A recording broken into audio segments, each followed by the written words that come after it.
예, 의석을 정돈해 주시기 바랍니다. 성원이 되었으므로 제368회 국회 임시회 제2차 법제사법위원회를 개회하겠습니다. 오늘 전체 회의는 헌법재판소 재판관 후보자 임의선에 대한 인사청문회 실시의 건입니다. 위원님 여러분께서도 잘 아시는 바와 같이 인사청문회는 국민의 대표기관인 국회가 후보자의 도덕성, 전문성, 준법성 등을 검증하고 후보자가 해당 직책을 수행할 수 있는 적격의 인물인지 여부를 확인하는 데 그 취지가 있다고 하겠습니다. 헌법재판관은 헌법재판소의 모든 최종 심판 절차에 참석하여 의견을 제시하는 등 헌법재판소 심판의 종국 결정에 중대한 영향력을 행사할 수 있는 위치에 있다고 하겠습니다. 오늘 인사청문회를 통하여 임의선 후보자께서는 이 자리가 국민의 대표기관인 국회로부터 공직 후보자로서의 자질을 검증받는 자리라는 인식을 가지시고 위원님들의 질의에 솔직하고 성실하게 답변해 주시기를 당부드립니다. 그러면 의사일정에 들어가도록 하겠습니다. 의사일정 제1항 헌법재판소 재판관 후보자 임의선 인사청문회를 상정합니다. 오늘 인사청문회는 먼저 공직 후보자의 선서와 모두 발언을 청취한 다음 위원님들의 질의와 후보자의 답변을 듣는 순서로 진행하도록 하겠습니다. 그리고 청문회가 종료되면 인사청문 경과보고서의 채택 여부에 대해 교섭단체 간 논의를 하겠습니다. 임의선 후보자에 대한 주요 영역사항과 인사청문 요청 관련 자료는 배부된 유의물을 참고해 주시기 바랍니다. 오늘 인사청문회는 국회 방송에서 오후부터 생중계할 예정임을 알려드립니다. 그러면 관계 법률에 따라 후보자의 선서를 받도록 하겠습니다. 후보자께서는 발언자로 나오셔서 오른손을 들고 선서문을 낭독해 주시고 선서가 끝나면 서명 날인한 선서문을 위원장에게 직접 제출해 주시기 바랍니다. 선서, 공직 후보자인 본인은 국회가 실시하는 인사청문회에서 양심에 따라 숨김과 보탬이 없이 사실 그대로 말할 것을 맹세합니다. 임의선.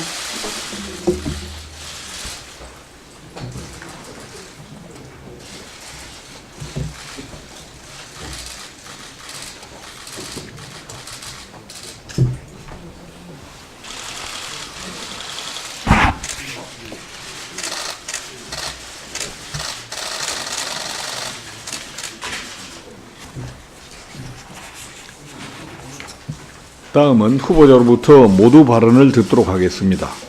후보자께서는 발언자로 나오셔서 모두 발언해 주시기 바랍니다.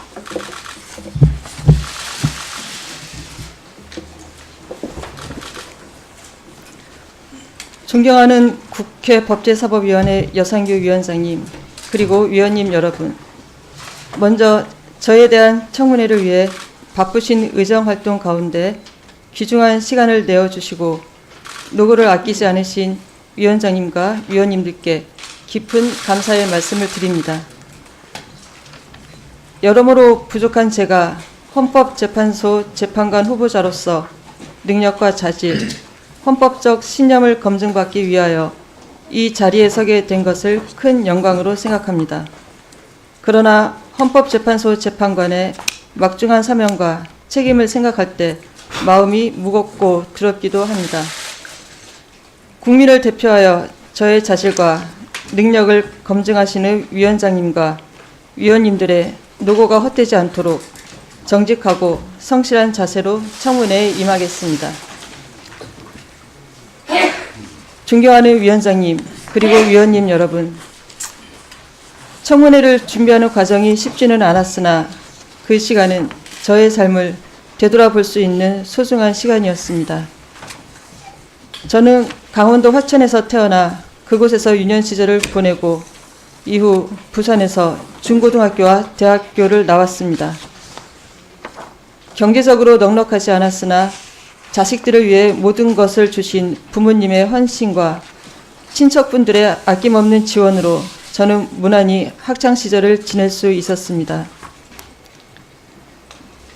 많은 분들의 희생과 사랑으로 성장한 저는 제가 받은 것들을 나누어 이 사회에 필요한 사람이 되고 싶다는 생각에 법관의 꿈을 갖게 되었습니다. 존경하는 위원장님, 그리고 위원님 여러분, 저는 1997년 판사로 임용된 이래 판사에게 주어진 권한은 국민이 부여하는 것이라는 점을 잊지 않고 재판에 임하고자 노력하였습니다. 구체적 재판 진행에 있어서 사건 내용을 철저히 파악하고 소송 당사자에게 충분한 변론 기회를 주는 등 법과 원칙에 기하여 공정하고 설득력 있는 판결을 이끌어내기 위해 최선을 다하였습니다. 또한 형사재판을 담당할 때에는 무죄 추정의 원칙과 죄형법정주의가 형해화되지 않도록 노력하는 동시에 엄정하고 공정한 형벌권 행사가 이루어지도록 힘을 기울였습니다. 대전고등법원 형사부 판사로 재직하던 2008년 당시 아동 성폭행범에 대해 음주로 인한 충동적 범행이었다거나 피해자 부모와 합의가 있었다는 이유만으로는 형을 감경할 사유가 되지 않는다며 집행유예를 선고한 1심을 취소하고 실형을 선고하였습니다. 위 판결로 2009년 2월 민간단체인 전국성폭력 상담소 피해자 보호시설협의회로부터 여성인권보장 디딤돌상을 당시 재판부와 함께 공동 수상하였습니다. 또한 국회의원에게 정치자금법에서 정하지 않은 방법으로 정치자금을 제공한 사건을 재판하면서 해당 범죄는 정직하고 경쟁력 있는 정치인을 통하여 민주주의적 국가 발전을 바라는 국민의 염원을 배신하는 중대한 범죄임을 고려하여 벌금형을 선고한 1심을 취소하고 실형을 선고하였습니다. 대법원 재판연구관으로 재직할 당시에는 주로 노동사건의 검토를 담당하면서 해당 분야에 대한 심층적인 연구를 할 수 있었습니다. 그 과정에서 단체협약, 해고의 정당성 판단 기준, 동일 가치 노동, 동일 임금의 원칙, 기간제 근로자의 갱신 기대권 및 기간제 근로자에 대한 차별적 처우의 시정 등 관련 10여 편의 실무 논문을 저술하는 등 해당 분야에 대한 법리의 폭을 넓힐 수 있었습니다. 존경하는 위원장님, 그리고 위원님 여러분, 헌법재판소는 국민의 기본권을 보장하고 헌법 질서를 수호하는 최후의 보루입니다. 부족한 저에게 헌법재판소 재판관으로서 일할 수 있는 기회가 주어진다면 소수자, 사회적 약자를 비롯하여 우리 사회 모든 구성원의 기본권을 보장하는 한편 헌법 질서가 존중되는 사회를 이루어 나가는 데 혼신의 힘을 다하겠습니다. 여러모로 부족한 저에 대한 여러분의 기대와 우려를 잘 알고 있습니다. 항상 개방적인 자세로 새롭고 다양한 가치관을 가진 여러 구성원들과 소통하며 그들의 작은 목소리도 가볍게 여기지 않겠습니다.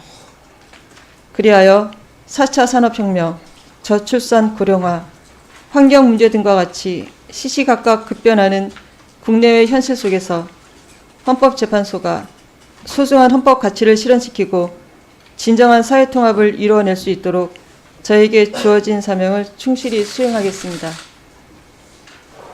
존경하는 위원장님, 그리고 위원님 여러분, 오늘의 청문회는 국민을 대표하는 여러 위원님들 앞에서 헌법재판소 재판관 후보자로서 저의 자질과 능력을 검증받는 엄중한 자리입니다.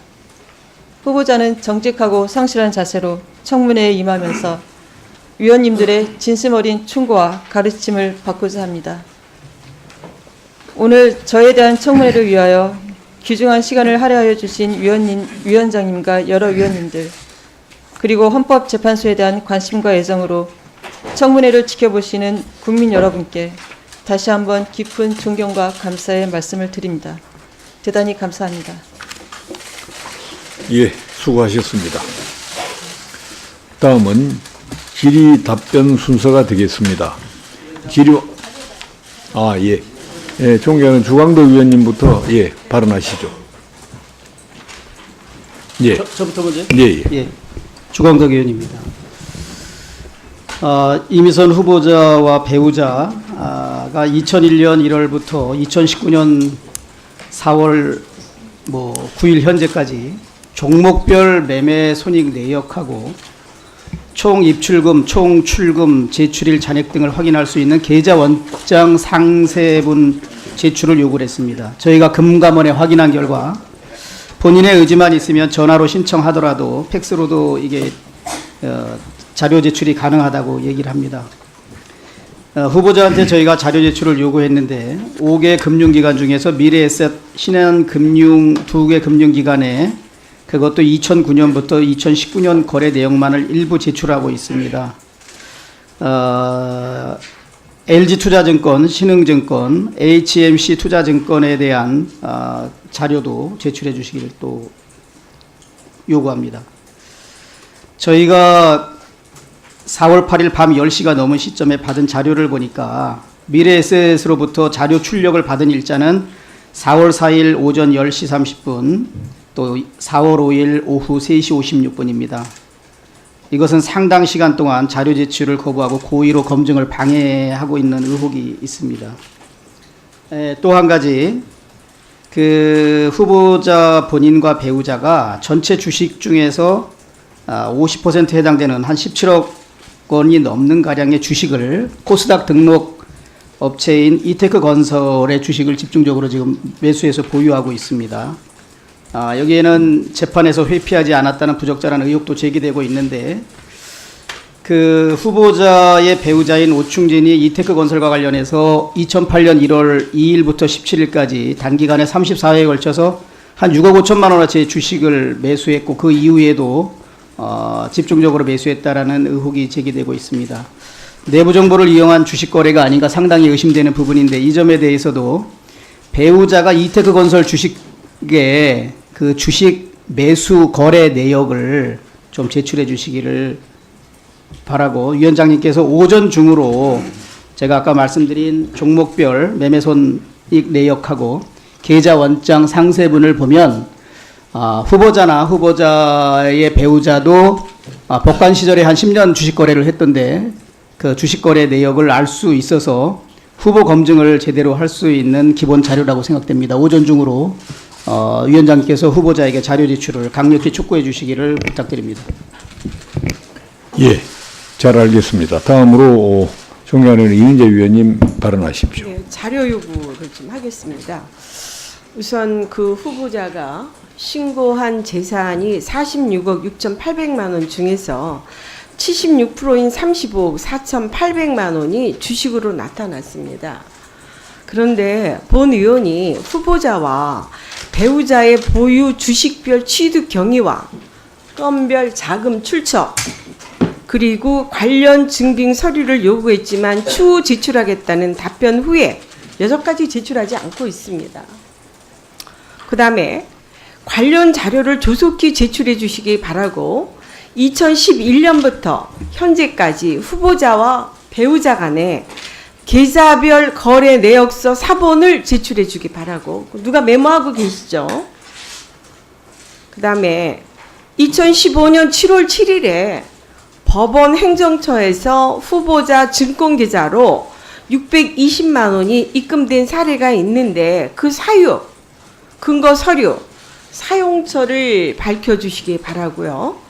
또 후보자와 배우자가 주식을 취득하는 과정에 내부 정보가 이용되었다는 의혹도 제기가 되고 있습니다. 따라서 이테크 건설, 삼진제약 등 후보자와 배우자가 소유했거나 소유하고 있는 종목의 기업 관련 후보자와 배우자가 재판에 참여한 현황 및 판결문을 요청했지만 이 역시 제출하지 않고 있습니다.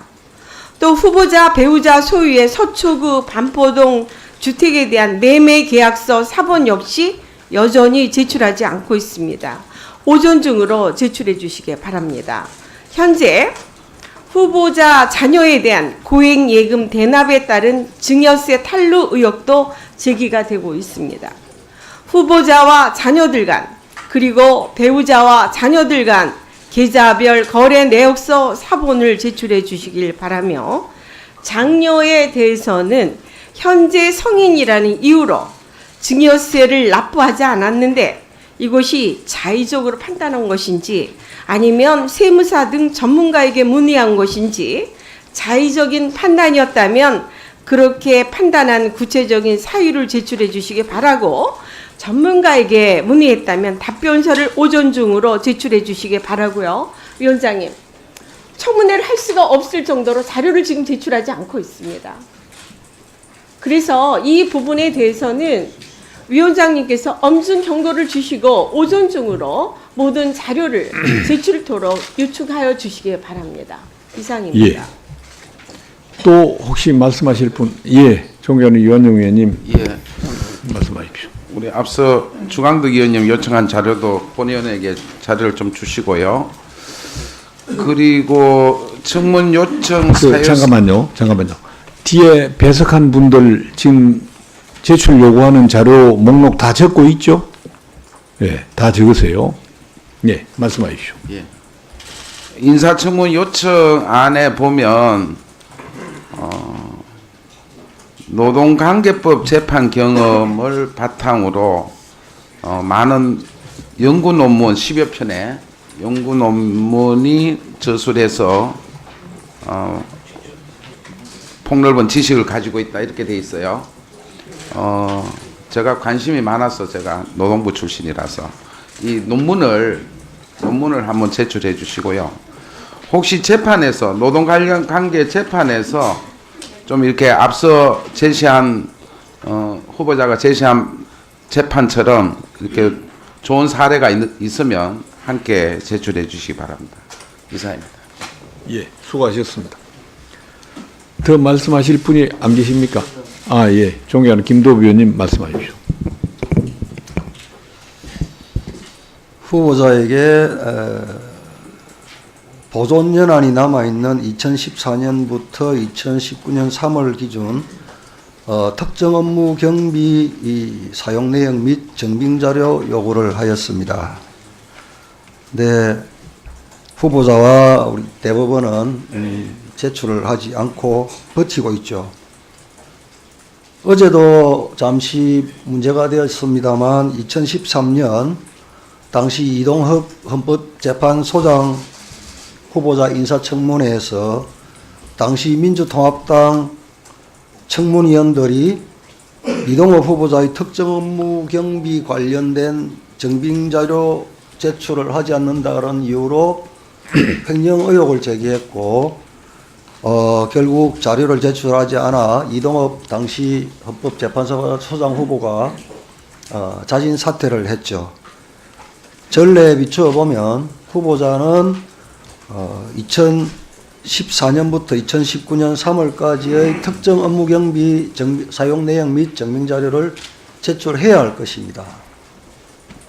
위원장님, 따라서 특정 업무 경비 관련 예산 집행 지침, 이미선 후보자 특정 업무 경비 사용 내역 일체 및 증빙 자료, 특정 업무 경비 현금 지급 시 지급 결의서 및 명세서, 지출 증빙 자료 일체, 계좌 이체 시 계좌 이체 내역 일체, 최근 10년간 특정 업무 경비 관련 국회 지적사항, 기재부 지적사항, 감사원 감사 결과 내역을 제출해 주시기 바랍니다. 예. 더 이상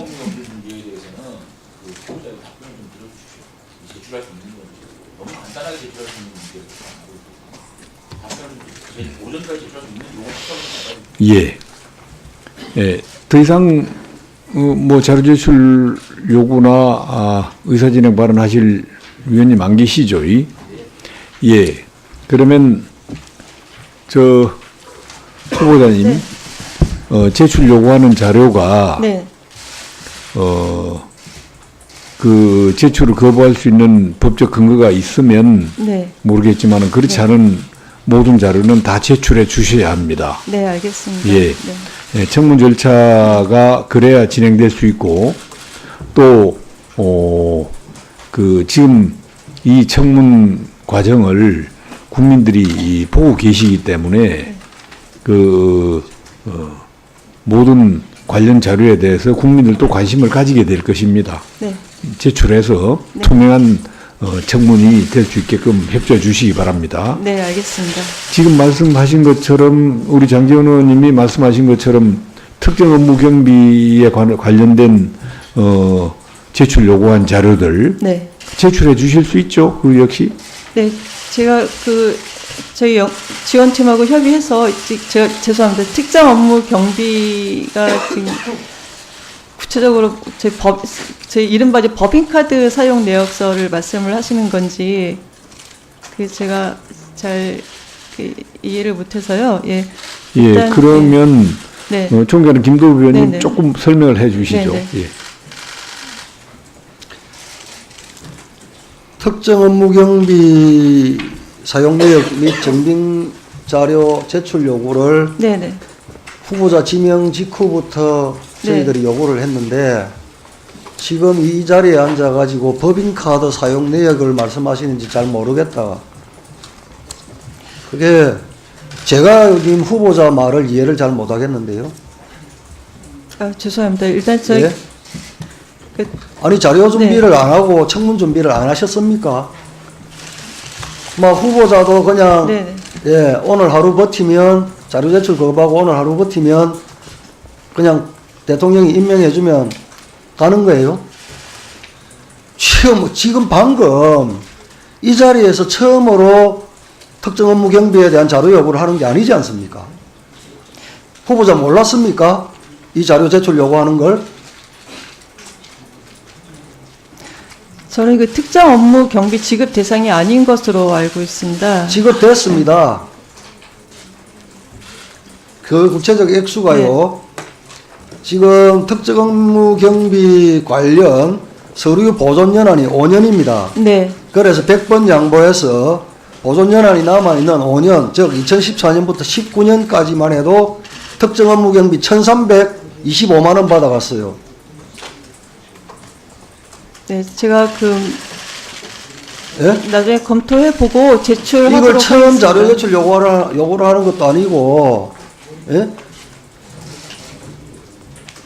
이제 와서 무슨 자료인지 모르겠다고 하시니 참 답답한 노릇입니다.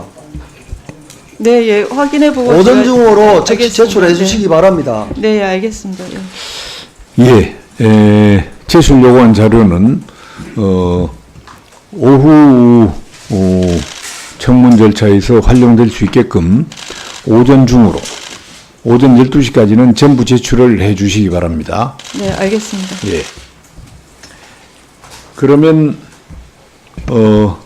지금부터 본 질의와 답변 순서로 들어가겠습니다. 질의 시간은 위원님 한 분당 7분씩 하도록 하겠습니다. 배부된 질의 순서에 따라 먼저 존경하는 조홍천 의원님 질의해 주시기 바랍니다. 예. 후보자님 헌법재판관 후보자로 지명되신 것을 축하드립니다. 만약에 헌법재판관이 되신다면은 우리 사회의 갈등을 조정하고 사회적 약자의 권익을 보호하며 또한 헌법재판소 구성원의 다양성을 더 증폭시키는 데 기여해 주시기를 바랍니다. 다른 것도 물을 게 많은데 어제 오늘 사이에 언론기관의 후보자 및 배우자 주식과 관련해서 뭐 여러 가지 보도 난 거 다 보셨죠? 네, 봤습니다. 그래서 그 관련해 가지고 그 뭐 좀 아니다는 취지로 이렇게 말씀을 하셨는데 그 자세한 내용이 안 나와요. 네. 그래서 그걸 좀 여쭤볼게요. 네. 우선 주식 중에 과반 이상 재산 중에 과반 이상을 주식 투자를 했습니다. 네. 뭐 이건 왜 그렇습니까? 먼저 후보자가 재판 업무에만 매진해 오면서 재산 문제를 전적으로 배우자에게 그러니까 배우자가 맡겼습니다. 그렇게 했다 이거예요? 배우자가? 네, 그렇습니다. 배우자가 주식에 관심이 많아요?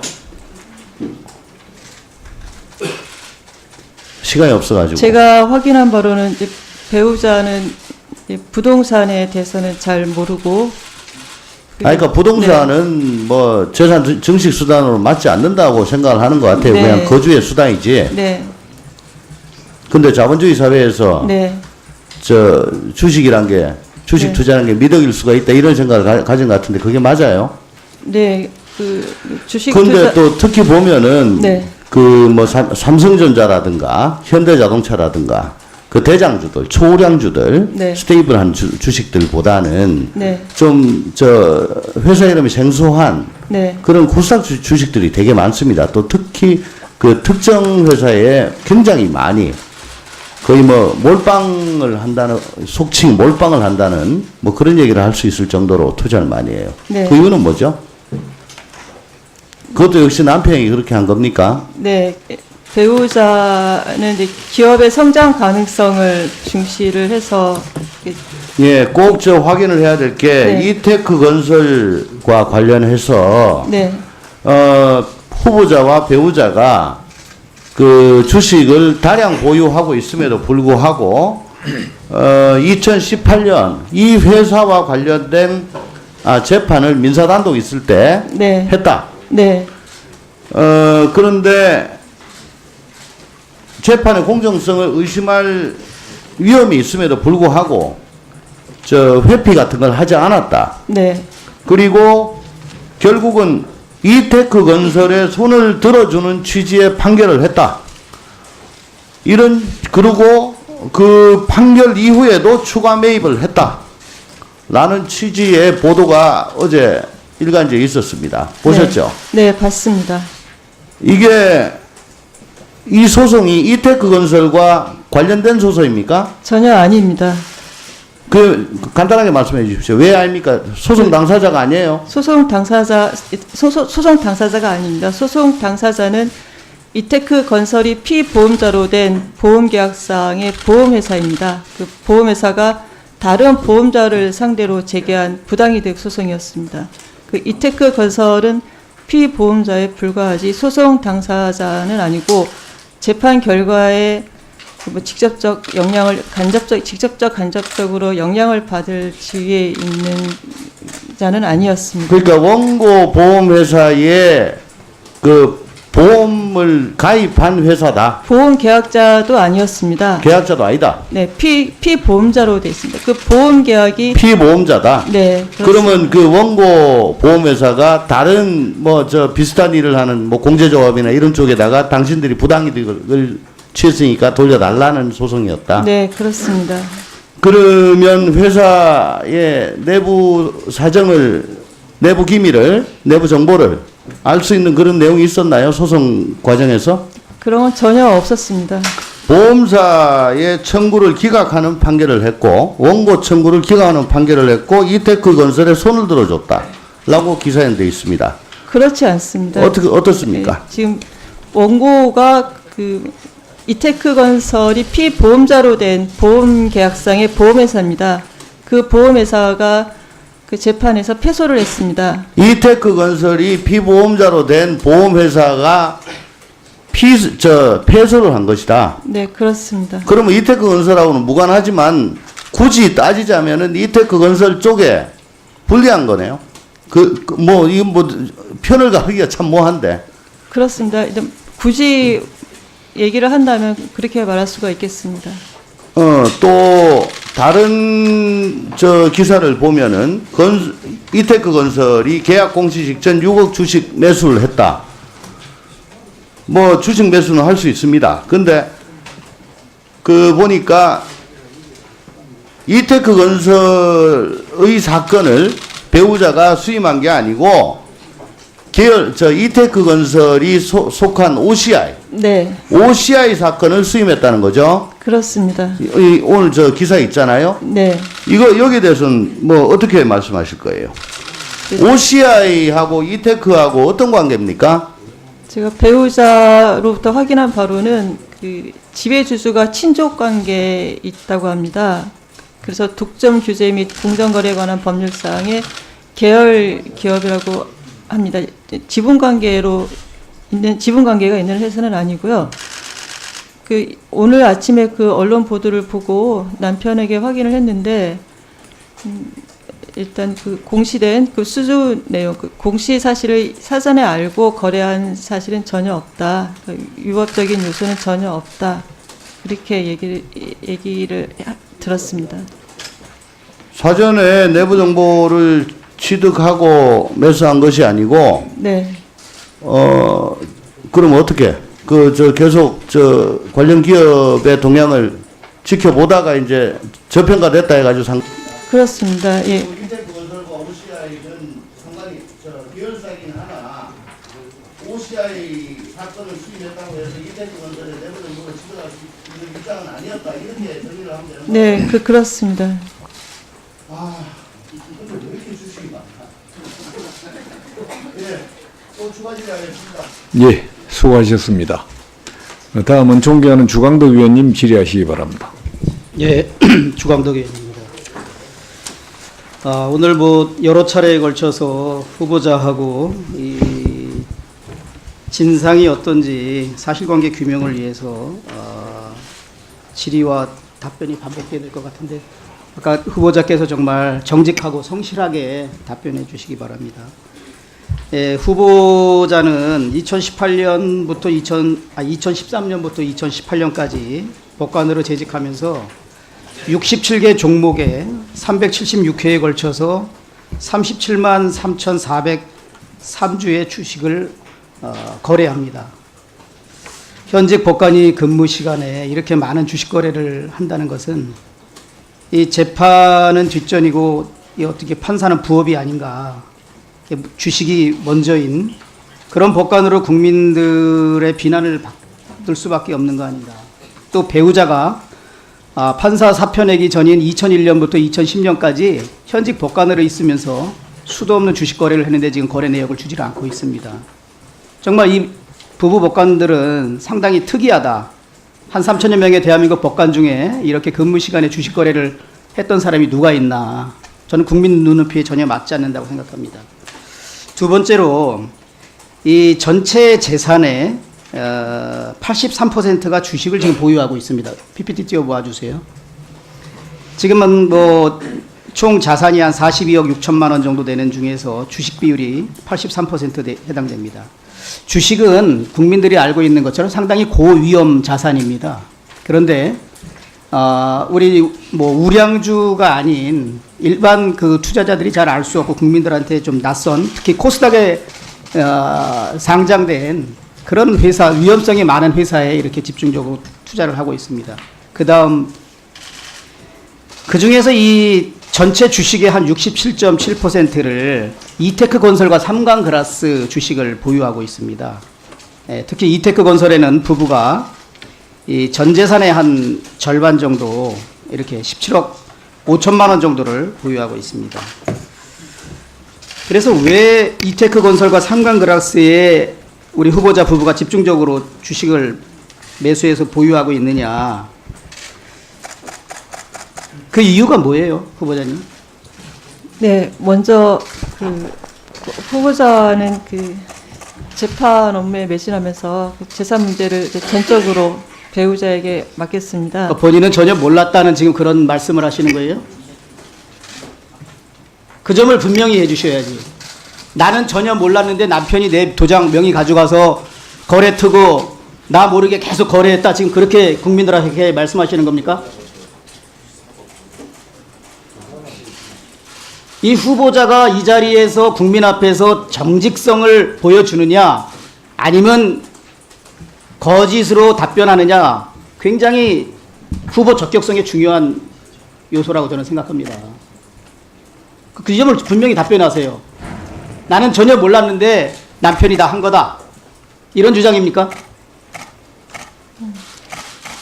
종목 선정과 수량 선정은 이제 배우자가 다 종목 선정과 수량 선정은 배우자가 결정했고 나도 내 명의로 주식 투자가 되는 거는 알고 있고 동의했다는 말씀입니까?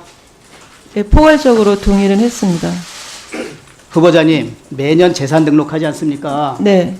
지금 후보자가 재산 등록하면서 매년 본인 명의와 남편 명의의 보유 주식과 이것을 재산 등록 다 했지 않습니까? 네, 그렇습니다.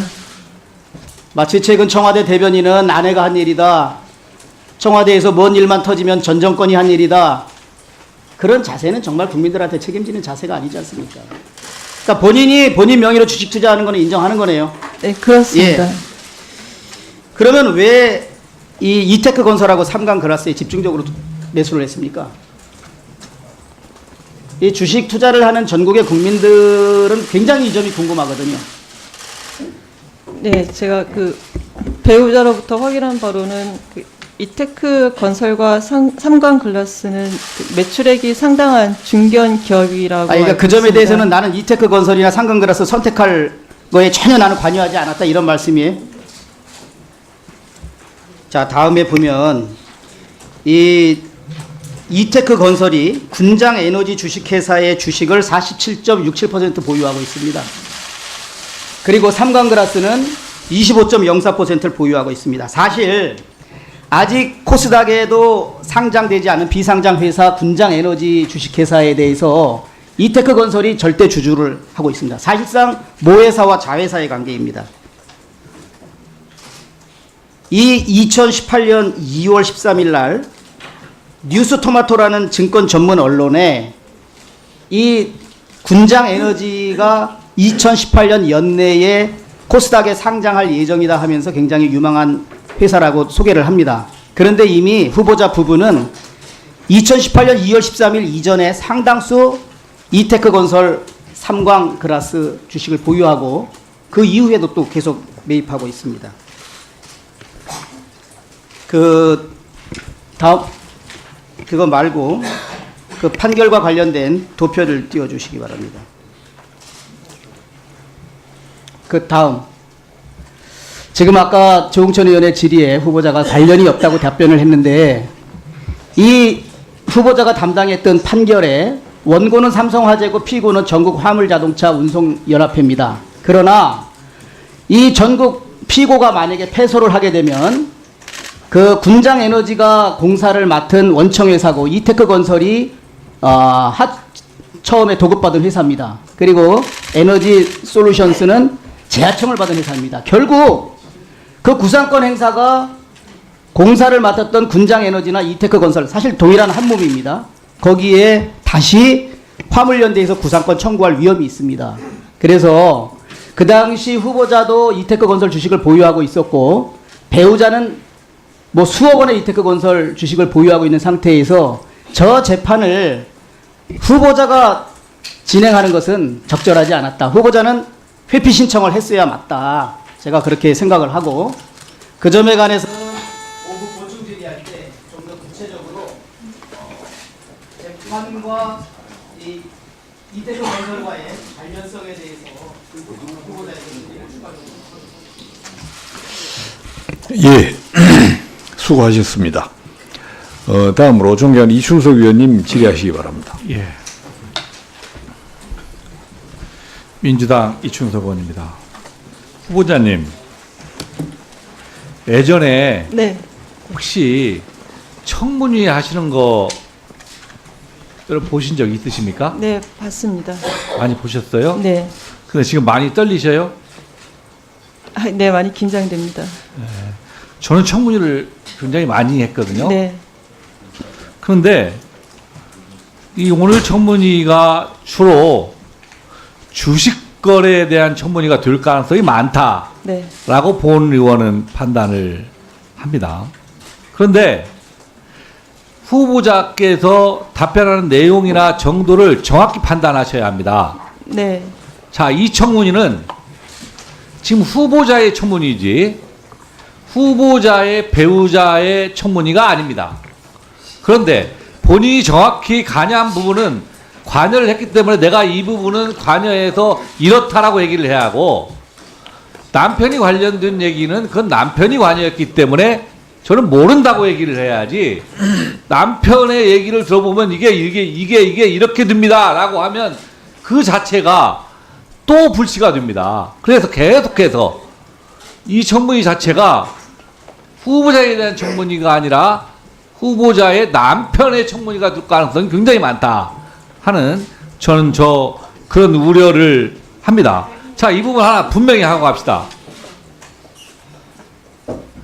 주로 주식 거래가 후보자의 배우자가 한 게 맞습니까? 본인이 한 게 맞습니까? 배우자가 하였습니다. 그럼 후보자가 관여한 정도는 정확히 어느 정도입니까? 남편에게 내 명의를 사용해서 거래를 해라 하는 정도는 허용이 된 바죠. 그렇습니다. 그렇지만 그 명의를 사용해서 어떤 주식을 거래하고 어떤 주식을 파고 어떤 걸 팔고 하는 부분에 대해 잘 모르시는 거죠. 네, 그런 점은 그러면 관여를 안 했습니다. 그 부분을 정확히 인식을 하셔야 합니다. 본인이 그러면 남편이 그 주식을 후보자의 명의를 사용해서 여러 가지 거래를 했다고 하면 후보자가 정확히 관여하지 않은 상태에서 남편이 명의를 사용해서 생길 수 있는 책임에 대해서는 본인의 책임이지만 그 구체적인 거래 관계에 관한 내용은 후보자가 관여한 적이 없는 겁니다. 그건 네. 남편이 한 거기 때문에 그 부분에 대한 정확한 인식이 저는 필요하다라고 생각을 합니다. 그리고 그 후보자의 명의를 사용한 그 주식거래 액수는 어느 정도 됩니까?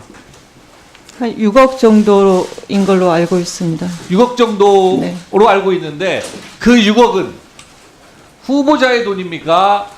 배우자의 돈이 합쳐진 겁니까? 합쳐진 걸로 봐야 되겠습니다. 그 후보자의 돈은 어느 정도 됩니까? 일단 저희 부부 같은 경우에는 가계 생활비 지출은 제 급여에서 전액 부담을 하였고, 그리고 이제 재산 관리는 이제 월급에서 네. 가정생활에 들어가는 돈은 본인이 다 부담하셨고 나머지 부분은 남편한테 주면 남편이 다 같이 포괄 관리했다. 전반적인 재산 관리는 배우자가 하였고, 그 가계 생활 지출은 제가 담당을 하였습니다. 저는 점잖게 물어보는데요. 네, 제 뒤에서 물어볼 야당 의원님들은 네, 훨씬 더 예리하게 강하게 물어봅니다. 네. 그래서 제가 말하는 거에 대해서 소신 있게 얘기하지 못하면 뒤에 야당 의원님들이 하실 때는 말 한마디도 못 하시고 그냥 호통만 당하시게 돼 있어요. 제가 말하는 취지가 뭔 뜻인가 알겠죠? 네, 알겠습니다. 네.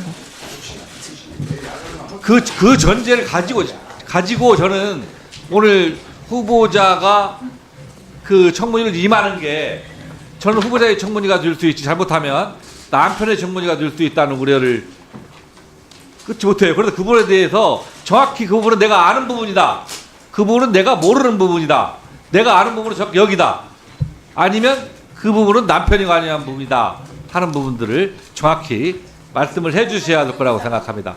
후보자가 지금 헌법재판관 후보자로 추천돼서 이 자리에 있게 되었는데 후보자 생각에는 내가 왜 이 자리에 서게 됐다라고 생각하십니까? 제가 그 후보자 입장에서 제가 지명된 이유를 구체적으로 밝히는 것은 적절하지 못하다고 생각을 합니다. 이제 다만 제가 97년 판사로 임용된 이래 공정하고 타당한 재판을 하기 위해서 최선의 노력을 노력했다. 다 해왔고, 저는 오늘 후보자로 채택된 중요한 요인 중에 하나가 여성 대표성을 상징할 거라고 생각합니다. 후보자가 만일 헌법재판관이 된다고 하면 이제 여성 헌법재판관이 3분이 늘어온 겁니다.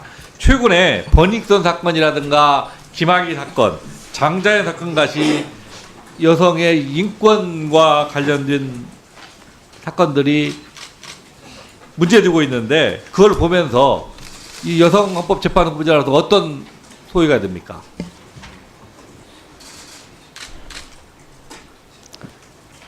지금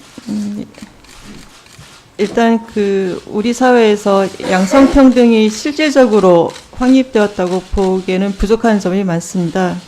그래서 만약에 제가 헌법재판관으로 임명이 된다면 실질적인 양성평등이 이루어질 수 있도록 세심하게 검토를 할 생각입니다. 아까 그 인사 말씀에도 말씀하셨지만 2009년에 그 유아 성폭력 사건으로 여성 인권 보장 디지털상을 받은 적이 있죠.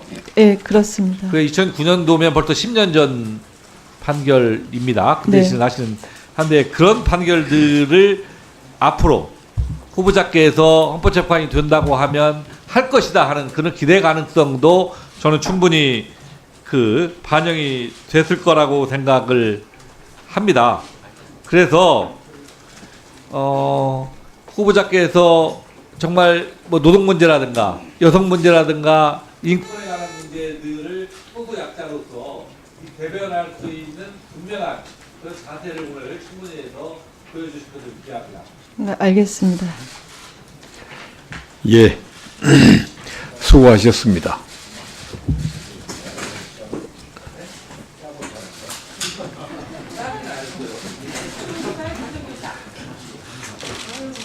저 후보자님 네, 답변 내용을 네, 네. 정확하게 해주시기 바랍니다. 네, 알겠습니다. 다 국민들이 보고 있기 때문에 네. 예, 결국 답변 내용이 불분명하면 네, 네. 후보자님 손해로 되게 됩니다. 네, 알겠습니다. 예. 다음은 존경하는 이완영 의원님 질의하시기 바랍니다. 예, 자유한국당 이완영 의원입니다. 야당은 호통 치지 않습니다. 편안하게 하세요. 네, 알겠습니다. 긴장 푸시고. 예? 예. 어제 인사청문회 보셨죠? 네, 봤습니다. 예. 후보자는 청문회 나오시면서 가장 뭘 걱정하고 나오셨어요?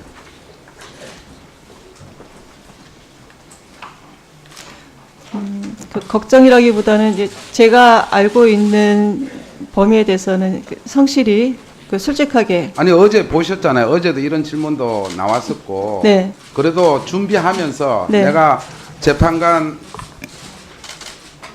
되는데 인사청문회에서 그래도 우려되는 점을 갖고 나오셨을 거 아니에요. 우리 의원님들이 이런 게 많이 좀 따질 거다, 걱정이 된다 이런 게 있을 거 아니에요. 네, 이 청문회 임하면서 그 제가 알고 있는 범위 내에서는 최대한 성실하게 질문에 솔직하게 답변을 못 답변하기로 알아들어서 그렇게 하시는 거예요. 걱정거리 없이 나오셨어요? 걱정거리 없이 나오셨으면 좋아요. 자, 국제인권법 연구회에 활동하신 적 있죠? 네, 제 회원으로 돼 있습니다. 예, 이 연구에서 어떤 활동하셨어요? 제가 국제인권법 연구회가 창립이 됐을 때 발기인으로 네. 참여를 했는데 활동은 전혀 하지 못했습니다. 그 무렵에 제가 재판 연구관으로 재직을 하면서 과중한 업무 때문에 연구회 활동은 전혀 하지 못했고 그 이후에도 연구회 활동은 전혀 하지 않았습니다.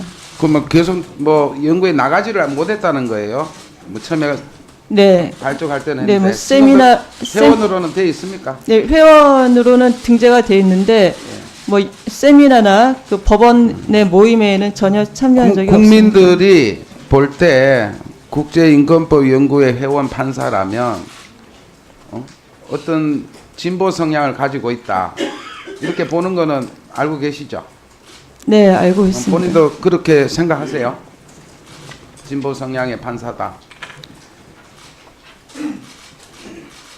저의 성향에 대해서 뭐 보수인지 진보인지 그렇게 일률적으로 말하기는 어렵다고 생각을 합니다. 그 사안에 따라 그 이른바 보수로도 볼 수도 있고 진보로도 볼 수 있는 그런 측면이 그 있다고 어느 생각을 한쪽으로 합니다. 편향된 시각을 가지고 있지 않는 판사다. 오늘 이렇게 말씀하시는 거죠? 네, 그렇습니다. 그런 마음으로 일을 하시겠다 또 그죠?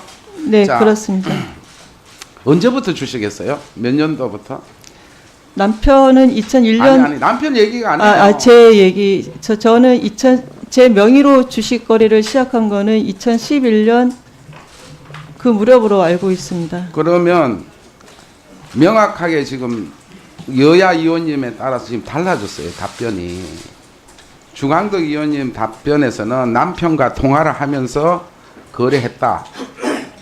남편이 통화를 해서 이런 주식 몇 주 이런 걸 거래했다라고 얘기를 하시면서 또 우리 여당 의원 답변에서는 일체 남편이 다 거래했다. 오늘 굉장히 이 검증하는 자리가 네, 도덕성, 정직성이 매우 중요한 잣대예요. 네, 그렇습니다. 있는 그대로 얘기하셔야지 네, 되는 거예요. 네, 알겠습니다. 그러니까 지금 뭐 요즘은 홈트레이딩 시스템도 있지 않습니까? 네, 주식 거래. 네, 예. 그런 것도 있고 내가 시간 날 때 뭐 이런 것도 주식도 봤다. 뭐 우리 월급쟁이들이 주식 해가지고 용돈 벌어 써요. 그렇지 않습니까? 네. 그러니까 전혀 나는 정확하게 답변해 보세요. 이 거래를 종목 거래를 한 8, 9년 동안 해오셨는데 어떤 식으로 하셨어요? 거래 당시에는 제가 관여를 안 했습니다. 배우자가 그 종목이라든가 수량을 다 정해서 배우자가 제 명의로 거래를 했고, 저는 1년에 한 번씩 재산 신고할 때 아니 그러니까 아까 주강덕 의원 답변하실 때 기억 안 나세요? 네. 기억 안 나요? 지금? 제가 아니 남편하고 통화를 하면서 거래했다 그랬잖아요. 제가 그렇게 예. 답변을 했습니다. 예. 그거는 아닙니다. 예. 네. 자, 이유정 재판관 후보 그 네, 청문회 아시죠? 네, 알고 있습니다. 그분이 주식 얼마 정도 거래하시는지 기억이 나세요? 그게 자세한 내용은 기억이 안 납니다. 예. 그분은 4억 정도였어요. 4억. 네. 4억 정도가 주식 거래하면서 뭐 사전 뭐 내부 정보 이용했다. 뭐 이런 등등의 사유로 자진 사퇴를 한 거 아시죠? 네, 알고 있습니다. 그죠? 네. 그러면 본인은 이유정 후보보다 훨씬 많은 이제 주식을 투자하는데 어떠세요? 비교해서 한번 말씀을 한번 해보세요. 그 재산의 대부분을 주식 형태로 보유를 해서 그 일부 오해하실 수 있는 상황이 있게 된 점에 대해서는 대단히 송구스럽게 생각합니다. 하지만 주식 거래에 있어서 불법적인 내용은 없었습니다. 그 손해 본 경우도 있습니까? 주식 투자회가? 네, 그렇습니다. 제가 자료를 보면 한 5억여 원 주식회가 손실 본 것도 있던데 네. 어떠세요? 맞습니까? 예, 손실 본 것도 있습니다. 주식 투자회가 5억 정도 손실 나면요 엄청난 고민하는 거 아니에요? 제가 구체적인 손실액은 제가 확인을 못했습니다. 우리 근로소득자 평균 연봉으로 따지면 5억이라는 돈은 24년 정도 벌어야 5억인 거예요. 그 돈을 주식으로 날렸다.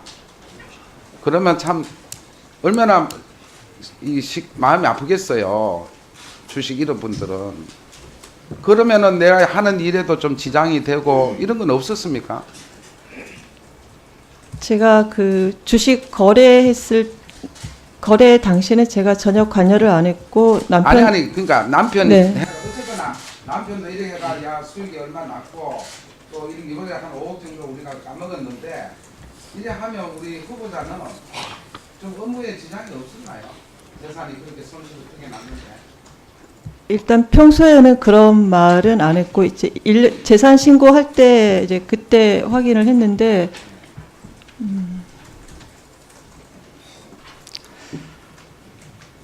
그것 때문에 제가 업무에 지장을 받은 적은 없던 걸로 알고 있습니다. 그렇게 해서 왜 그러면 주식을 이렇게 하냐 그만하자 뭐 이런 얘기도 나누고 신경이 쓰이지 않았습니까? 이 많은 돈을 85% 가량 투자를 하는데 신경이 안 쓰입니까?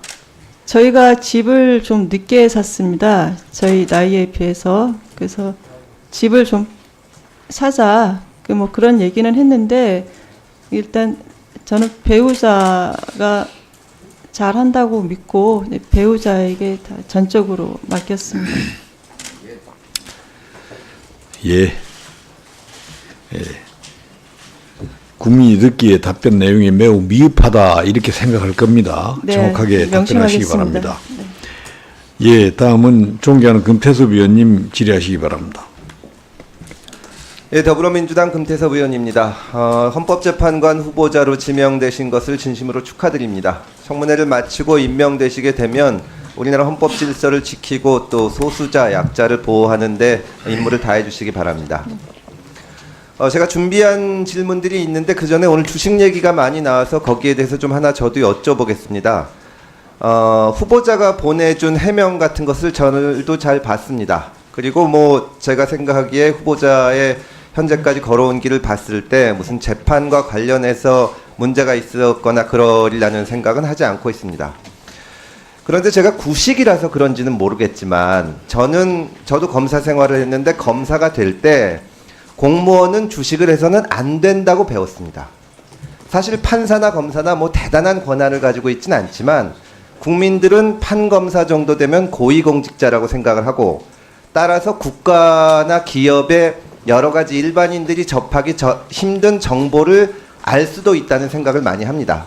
때문에 판검사가 주식을 해서는 안 된다. 그러면 국민들의 신뢰를 잃는다고 배웠는데 물론 저도 뭐 공무원이 주식을 해서는 안 된다거나 하는 것은 아닙니다. 다만 헌법재판관이라는 것은 정말 고도의 윤리성, 도덕성을 갖춰야 되는 입장이라는 점에서 볼 때 판검사는 주식을 해서는 안 된다는 주장에 대해서 어떤 입장이십니까?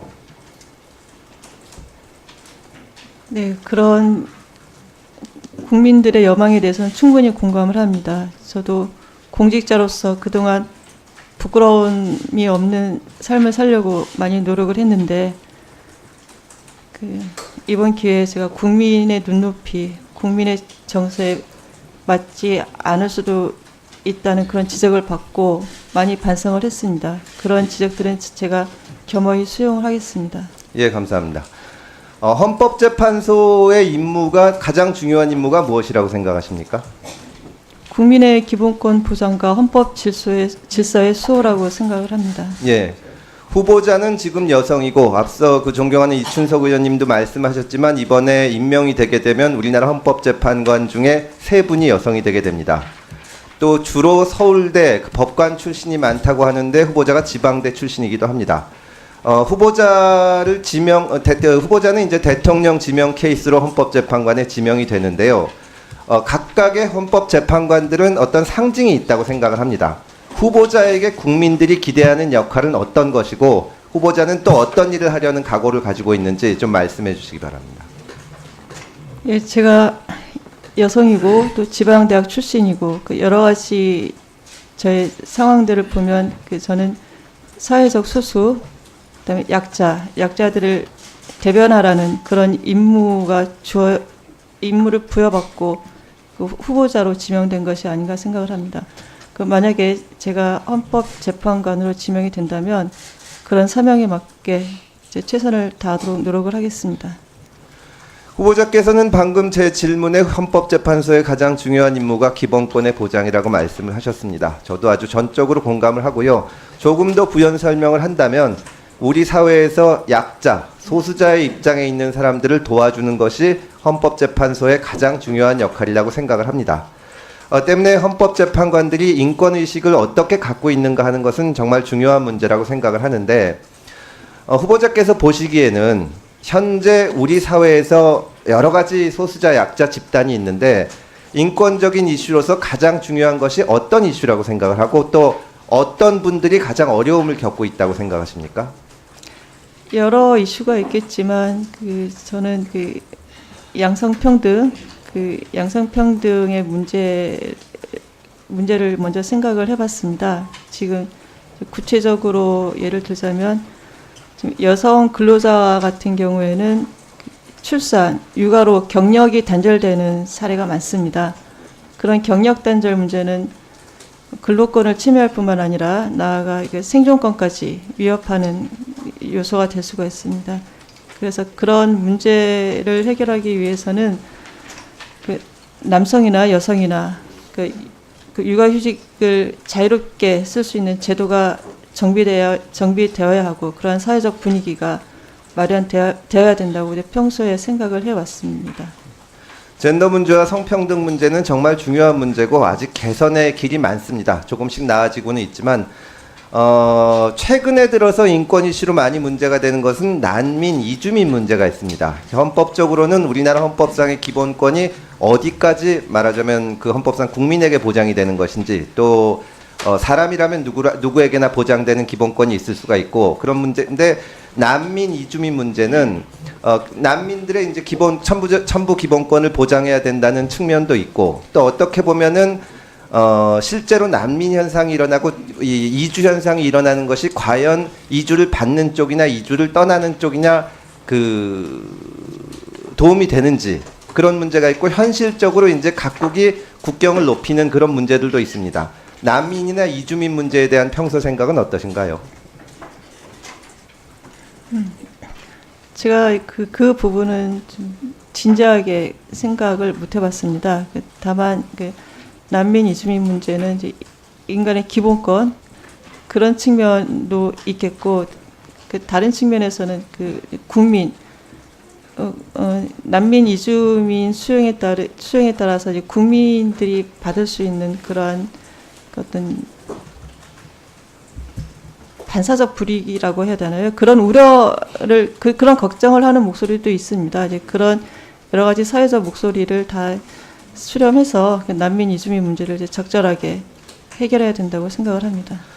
판사 생활을 하시다 보면은 소년범들을 많이 다루셨을 것으로 생각을 합니다. 최근 들어서 소년범죄가 잔혹해지고 흉포해진다는 여론이 높고, 때문에 소년법을 폐지하거나 나이를 낮추거나 혹은 처벌을 강화해야 된다는 여론이 높습니다. 소년범 문제에 대해서는 어떻게 생각하시나요? 네, 소년 범죄가 날로 흉포화되는 것은 사실입니다. 다만 그 소년은 신체적 인격적으로 아직 미성숙하기 때문에 처벌로 교정을 할 게 아니라 교육으로, 보호로 교정을 하는 게 저는 맞다고 생각을 합니다. 이상. 예, 수고하셨습니다. 다음은 존경하는 박지원 의원님 질의하시기 바랍니다.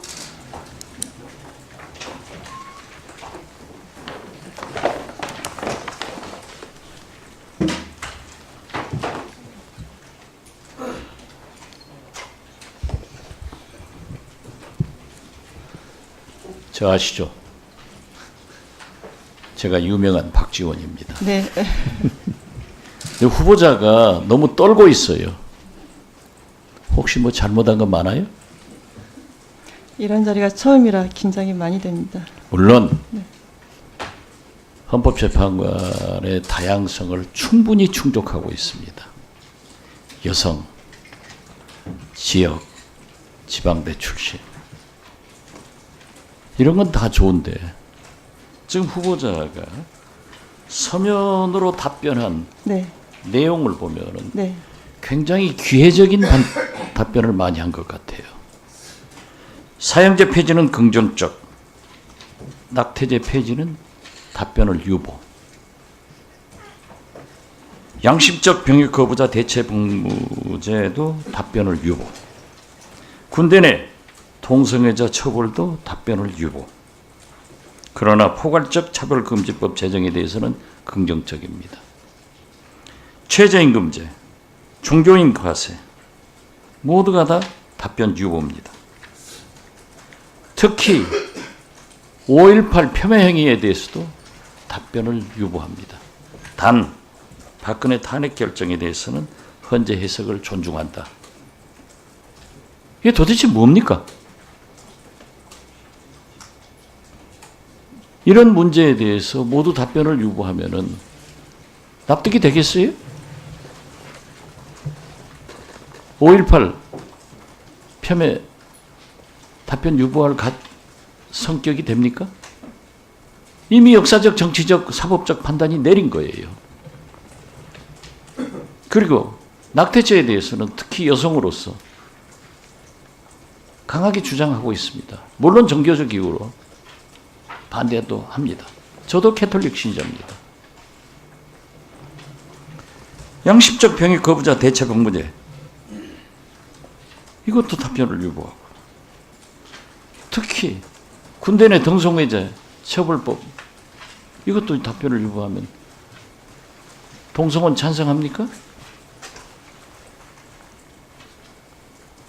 최저임금, 종교인 과세 문제가 되는 것은 전부 답변을 유보하면은 어떻게 되는 거예요? 지금요, 아무 소리 안 하고 고개만 끄덕거리면은 속기록이 안 나와요. 그럼 제가 지금 답변을 해도 되겠습니까? 네. 일단 답변을 유보한 사안들은 지금 헌법재판 아니, 서면 답변을 네. 이렇게 한 것은 네네. 후보가 너무나 기회적 청문회를 의식한 답변 아닌가, 저는 그렇게 하기 때문에 네. 시간이 없으니까 나중에 답변 네네, 기회 알겠습니다. 드릴게요. 네. 주식 너무 많잖아요? 네, 좀 많죠? 많습니다. 네. 차라리 네. 워런 버핏이나 조지 솔레스처럼 네. 주식 투자해서 남편하고 하는 게 더 낫잖아요? 왜 헌법재판관 내려고 갔어요?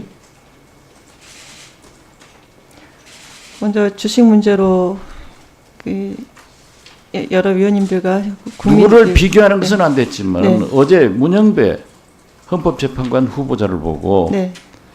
7대 결격사유에 하나도 해결 안 되고 굉장히 생각도 바르고 네. 그러더라고요. 네. 자, 혹시 말이죠. 진도군 군내면 네. 분전이 가보셨어요? 안 가봤습니다. 왜 거기에 땅이 있죠? 그건 저희 시부모님께서 예전에 그 샀던 땅으로 알고 있습니다. 그러면 남편이 진도 사람이에요? 그렇지 않습니다. 어디 사람이에요? 청주 사람입니다. 예? 청주 출신입니다. 청주. 네.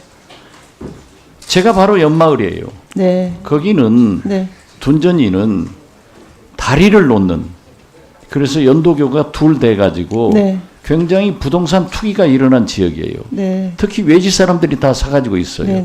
네. 시아버지가 거기까지 가서 땅 샀네요. 제가 알기로는 한 10몇 년 전에 자, 아마 산 좋습니다. 걸로 알고 뭐 있습니다. 그건 얼마 되지 네. 않으니까. 네. 저는 혹시 우리 진도의 며느리인가 해서 기대를 했어요. 네. 후보자가 주식 투자를 직접 한 것은 몇 년도입니까? 제 명의로 한 거는 2011년부터 21년부터. 11년부터. 네. 예, 2011년부터. 네. 남편은 남편은 2001년부터 한 걸로 2001년부터. 알고 있습니다. 네. 자료를 요구하니까 어제 그제 주식거래표를 이렇게 가져왔어요. 네. 이게 무슨 재판 기록 같이? 이거 갖다 주면 어떻게 우리가 파악하죠? 그런데 우리가 되게 정확하지는 않습니다. 분석을 해보니까 후보자가 주식 매매 현황을 보면은 신한금융투자에서 약 540회, 미래에셋 대우 등에서 680회, 적어도 1200회가 넘습니다. 네. 알고 있어요? 그런데 자세한 자료 안 주고 이렇게 하나 던져준단 말이에요. 네. 자, 후보자 배우자는 4090회가 넘습니다. 후보자가 직접 한 거 아니에요? 제가 직접 하진 않았습니다. 직접 사진은 안 왔어요? 네. 진짜예요? 그렇습니다. 전 그건 믿을게요. 그러면 이 남편하고 이 거래에 대해서 부부간에 얘기할 거 아니에요. 최소한 이 자료만 보더라도 후보자 명으로 약 1300회, 배우자 명으로 4100회, 5500회를 주식 거래를 했단 말이에요. 그런데 우리가 요구한 신한금융투자나 미래에셋에서는 자료를 안 줘요. 왜? 본인이 금융거래 정보 제공 동의서를 주지 않는다. 왜 안 줬죠? 자신하면. 제가 그 10년치 자료는 제출한 걸로 알고 있습니다. 이게 자료예요? 제가 투자가 네. 네, 네. 피고인한테 무슨 자료 요구해서 그냥 10년치 이렇게 갖다 주면 후보자가 분석해서 하는 거예요? 네. 저는 그거 압니다. 남편이 네. 후보자의 명의를 회종해서 주식투자를 했다는 것.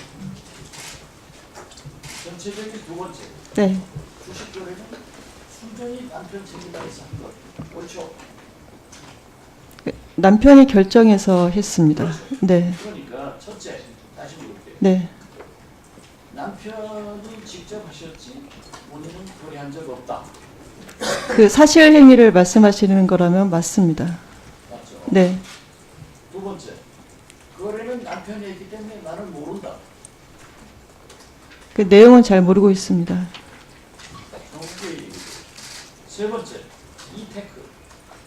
그 재판은 내가 했지만 판결은 정확하게 했고 오히려 이테크가 불리하게 판결했다. 그렇죠? 네, 그렇습니다. 그래서 저는 네. 이런 도저히 국민적 상식으로 볼 때 납득 안 됩니다. 그래서 다시 말씀, 워런 버핏이나 조지 소로스처럼 주식 투자 전문 회사를 해가지고 돈 많이 벌어서 사회에 공헌하는 길이 더 좋은 길이다. 이렇게 믿고 이것을 보고 5,500회 주식 거래했다는 정말 생각합니다. 아시겠죠? 네, 알겠습니다. 그리고 제가 아까 질문했던 그 문제에 대해서 시원 네. 한번 설명해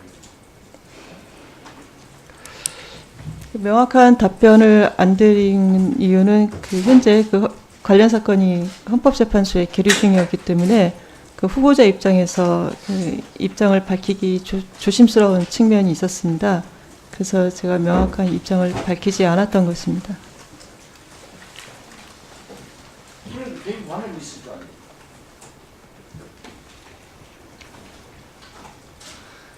네, 근데 제가 이 자리에서 그런 제 입장을 밝히기에는 좀 조심스러운 측면이 있음을 양해해 주시기 바랍니다. 밝히지 못하겠다. 5.18 같은 것은 다 이미 판결 났어요. 왜 그건 안 하고? 네, 또 더욱 중요한 것은 군대내 네, 처벌 같은 거 다 판결 난 거예요.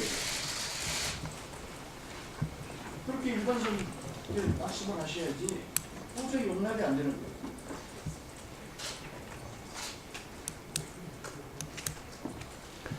이 후보자는 헌법재판소에 계류 중이니까 내가 후보자로서 얘기할 수 없다.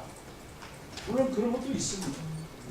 그렇지만은 이미 판결이 나서 결정된 건데 거기에서 대해서도 유보적 입장을 밝힌다고 하면 이건 역사관이 좀 문제가 있지 않느냐, 가치관이 문제가 있지 않느냐, 저는 이렇게 보는 거예요.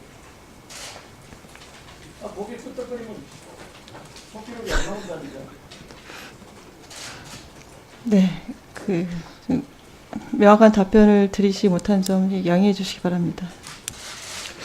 예, 수고하셨습니다. 추가 질의 때 더 좀 질문하시도록 하시죠. 예, 다음은 존경하는 김종민 의원님 질의하시기 바랍니다. 예, 저는 충남 논산 계령 금산 출신의 김종민입니다. 네.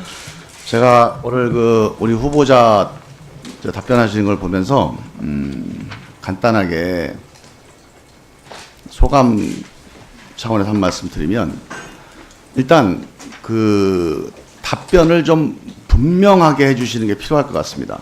네, 제가 이렇게 알겠습니다. 말씀 들어보면 네, 특별하게 뭐 문제가 되는 답변이나 아니면 뭔가를 숨기는 것 같지는 않은데 답변이 이거 분명하지가 않으면요 그냥 느낌상 네, 뭔가 자신이 없는 거 아닌가 하는 그런 이미지를 갖게 돼요. 네, 네, 그래서 이 청문장에 있는 많은 위원들이나 또는 보시는 국민들이 뭐가 좀 있는 거 아니야? 이런 느낌을 갖게 저도 그래서 계속 유심히 들어봤는데 네, 뭐 특별한 게 있는 것 같지는 않은데 네. 답변이 좀 맞으면 맞다 아니면 아니다 네. 아니면 답변하기가 좀 곤란하거나 잘 모르겠다 그러면 검토해서 나중에 답변하겠다 딱 이렇게 정확하게 정리를 해주셔야 우리 저 후보자님의 그 답변 내용이 잘 전달될 것 같습니다. 네, 알겠습니다.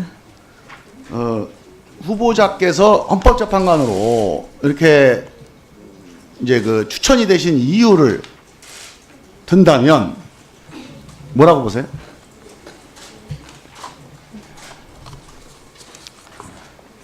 일단 제가 그 여성이고요. 예. 그다음에 그 이른바 이제 비주류라고 볼 수가 있는 그런 요소들이 많습니다.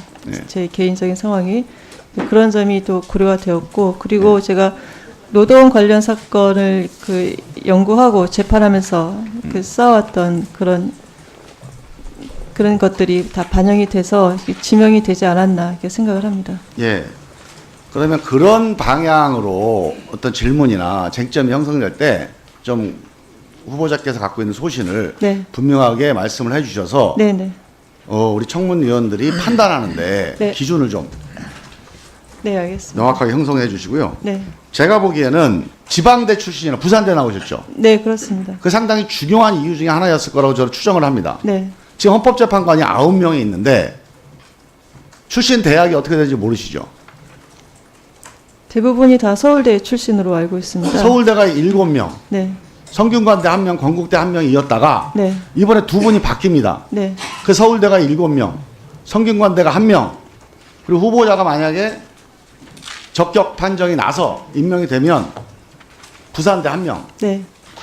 되게 뭐 서울대라고 헌법재판관 많이 하면 안 된다 이런 논리는 아닙니다만 서울대 출신 헌법재판관을 이렇게 많이 한다면 서울대 안 나온 많은 사람들이 헌법재판에 있어서 불리한 판결을 받았을 때 그거 자체가 조금 문제 제기할 소지가 있어요. 그리고 또 하나는 대학, 좋은 대학 나온 게 결국은 끝까지 가더라. 우리 사회 통념 아닙니까 이거? 이거 바꿔야 되는 중요한 통념이어서 저는 뭐 판사들의 능력이 되게 비슷할 테니까 이런 그 대학의 안배, 뭐 안배라고까지 없는데 하여간 아주 과도한 편중을 좀 제어하는 거, 균형 있게 하는 거, 이건 상당히 중요한 인사 원칙이 돼야 된다는 생각이 드는데 그런 점에서 저는 의미가 있겠다. 그리고 그 의미가 뭔지는 뭐 제가 이 자리에서 짧은 시간에 다 말씀드릴 수는 없으니까 지방, 그리고 뭐 그 비주류라고 표현하던 하여간 우리 사회가 다양해지는 게 사회 발전에 도움이 됩니다. 지금 주식 가지고 이제 얘기를 계속 했는데요. 저도 간단히 여쭤볼게요. 일단 주체가 분명해야 됩니다. 일단 주식을 매수한 거 있잖아요. 매수에 후보자가 관여했습니까? 안 했습니까? 관여 안 했습니다. 예, 매수 판단에 관여한 적 없죠? 예, 없습니다. 그 다음에 거래를 직접 한 적이 있어요? 없어요? 예, 없습니다. 제가 알기로는 판사실 컴퓨터에 주식 거래 됩니까? 안 됩니까? 안 됩니다. 어느 언론에 보니까 판사실에 앉아서 주식 거래를 했다 이런 보도도 있어요. 사실 아니죠? 네, 지금 차단이 돼 있어서 이제 접근이 안 됩니다. 확실하죠? 네, 확실합니다. 그런 것도 좀 분명히 얘기를 해주세요. 지금 이렇게 힘없이 얘기하시니까 혹시 아닌가 싶은 생각이 들 수도 있잖아요. 그러니까 본인이 주식을 매수하거나 거래하거나 여기 일절 관여한 적이 없죠? 예, 없습니다. 그러면 제가 보기에는 이 문제에 대해서는 남편이 하신 거 아닙니까? 네, 그렇습니다. 지금 남편이기 때문에 여성에 대한 약간의 부정적인 인식이 있는 겁니다. 남편이 한 거면 여성도 같이 따라가야 되는 거 아니냐. 그 자꾸 후보자한테 추궁하는 것도 저는 이게 좀 타당한 건 아니라고 봐요. 그리고 그 과정에서 이해 충돌이 있었느냐, 내부 정보가 있어요, 불법 요소가 있었느냐는 남편이 했다 하더라도 그건 문제가 됩니다. 그런 거 있습니까? 없습니까? 그런 사실은 없습니다. 내부 정보 자꾸 얘기를 하는데요. 2007년에 처음 이테크 주식을 샀더라고요. 네, 그렇습니다. 지금 12년 됐죠. 네, 종합적으로 제가 계산해 보니까 한 25% 정도 마이너스예요. 손해를 봤어요. 맞습니까? 네, 맞습니다. 그러니까 내부 정보를 가지고 거래를 한 게 아니라 코스닥이라든가 비상장 주식에 대해서 아마 보통 주식 거래할 때 그러니까 블루칩이나 아니면 대형 그 상장주 중심으로 투자를 하는 유형이 있고 코스닥이라든가 비상장이라든가 가능성 보고 투자하는 유형이 있습니다. 그건 투자의 유형이나 선호의 차이로 볼 수도 있는 건데 그런 점에서 본다면 내부 정보의 결과로 보일 만한 건 없어 보여요. 그러면 그 부분에 대해서는 분명하고 당당하게 얘기를 해주셔야 돼요. 그렇지 않습니까? 네, 뭐 내부 정보나 뭐 이해 충돌의 문제가 없었던 걸로 알고 있습니다. 그 주식 거래에 있어서 불법적인 요소는 없었습니다. 지금 본인 후보자 이름으로 6억 6천이 지금 주식에 배분돼 있죠? 네, 그렇습니다. 그 중에서 그러니까 이건 순전히 이거는 그 본인 후보자의 돈이다라고 할 수 있는 게 얼마나 됩니까? 보통 부부 사이니까 주머니 돈, 쌍짓돈 해갖고 누구 돈인지 잘 모르잖아요 지금. 명의만 후보자 명의지. 그렇습니다. 지금 일단 제 명의로 거래를 시작하게 된 그 계기를 좀 말씀을 드려야 될 것 같습니다. 2011년 6월쯤으로 알고 있는데요. 그 전에는 다 모두 남편 명의로 거래를 해왔습니다. 그러다 보니까 가게 자산이 남편에게만 집중되는 것 같아서 그것을 나누기로 서로 상의를 하고 2011년 6월부터 2014년까지 남편 명의에 있던 남편 명의 계좌에 있던 주식을 제 명의로 이체를 했습니다. 그게 한 5억 상당의 주식을 이체를 했는데요. 그렇게 이체된 주식을 이제 처분을 해서 마련된 자금으로 또 주식 거래를 해왔고 이런 식으로 이제 거래를 해왔습니다. 한 가지 판사가 아닌 부장 판사를 하게 되면 네. 핵심판 의무가 있습니까? 지방부장은 없습니다. 자 그러면 이렇게 얘기를 해주세요. 자 주식거래는 전적으로 남편이 한 겁니다. 네. 남편이 했다는 불법이나 문제가 있다면 제가 책임을 지겠습니다. 하지만 주식거래 자체로는 남편이 책임지는 일이라 저는 평생 판사로서 업무에 충실해 왔습니다. 앞으로 제가 헌법재판관이 되면 남편 명의의 주식이라도 전 백지집단 하겠습니다. 그렇게 정리 좀 해주세요. 맞습니까? 맞습니다. 제가 이게 팩트야 이게. 제가 20년간 판사로 재직을 하면서 완전 무결하다고는 할 수는 없겠지만 부끄러움이 없는 재판을 하고자 그리고 일상생활에 있어서도 부끄러움이 없는 삶을 살고자 최대한 노력을 해왔습니다. 근데 이번 청문회를 계기로 이런 주식 거래가 일부 오해를 살 수도 있겠구나, 또 국민들의 우려를 받을 수 있겠구나, 그런 점을 알게 됐습니다. 국민의 정서에 부합하지 않는 점 상당히 송구스럽게 생각을 합니다. 자, 후보자. 네. 잘 알겠는데요. 네. 법관으로 있으면서 네. 주식 거래를 했다는 것 자체가 문제가 됩니다. 네, 알겠습니다. 그렇기 때문에 답변이 네. 궁색한 거고요. 네, 네. 위원장님 거래를 안 했다잖아요. 거래가 아닙니다 저거는. 자, 발언권 얻지 않고 발언하지 마세요. 위원장은 이 회의 진행과 관련해서 발언할 수 있어요. 아니 내용이 편향됐습니다. 편향이건 어쩌건 일반 상식을 이야기하는 거예요. 본인 명의로 거래가 많이 돼 있잖아요. 1300회나 돼 있잖아요. 부부 간에 어떻게 모를 수가 있어요? 무슨 소리 하는 거야? 상식적으로 생각해봐요. 상식적으로. 간사님 좀 항의 좀 해보시 이게 뭡니까 이게? 지금 상식을 가지고 얘기하는 거야.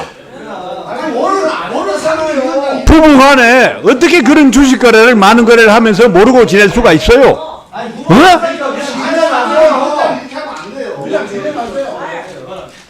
그렇기 때문에 지금 권위가 있어야 돼. 말씀 좀 들으세요. 자기 주관을 일방적으로 얘기하면 권위가 있어요. 답변을 하시는데 네. 제가 아까 분명히 네. 사실대로 국민들이 납득할 수 있게 잘 하시라고 했잖아요. 네. 그런데 후보자는 대단히 죄송하게도 해서는 안 될 일들을 어떻든 하신 거예요. 그리고 그런 것들 때문에 오해를 받는 거고요. 아니 무슨 일을 아니 이제 그만하세요 좀 제발. 잘한 거예요 그럼? 아니 그만 안 됐어 자기는. 자, 지금 지금 저 존경하는 금태섭 위원님께서 말씀하셨듯이 검사나 판사는 주식 거래를 해서는 안 된다고 배웠다잖아요. 저도 그렇게 알고 있어요.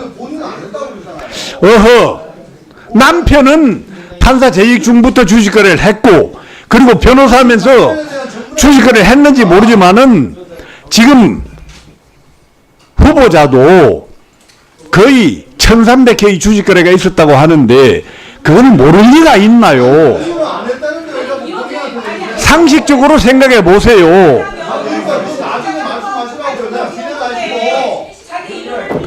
진행을 하는데 뭘 말이 안 돼요? 본인이 안 했다는데. 예, 제가 답변을 정확히 하시라고 이야기를 하려고 했는데 이게 여당 의석에서 여당 위원님들께서 말씀을 많이 하시기 때문에 제 이야기가 길어졌습니다. 사실은 짧게 끝내려고 했어요. 회의 진행 정도로만. 그래서 다시 말씀드리지만은 네. 오해받을 행동을 많이 했단 말이에요. 응? 네. 그 점에 대한 정확한 해명을 해야 됩니다. 그냥 부인한다고 될 일이 아니고요. 국민들이 부인한다고 그냥 믿겠습니까? 상식을 가지고 이 얘기를 해야 돼요. 예, 박지원 의원님 의사진행 발언하십시오.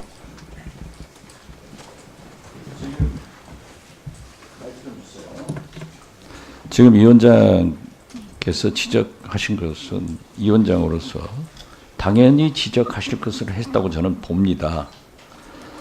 그렇지만 제가 분명히 질문하면서 후보자가 약 1200회 이상의 주식거래 정황이 있고 남편이 약 4100의 정황이 있다.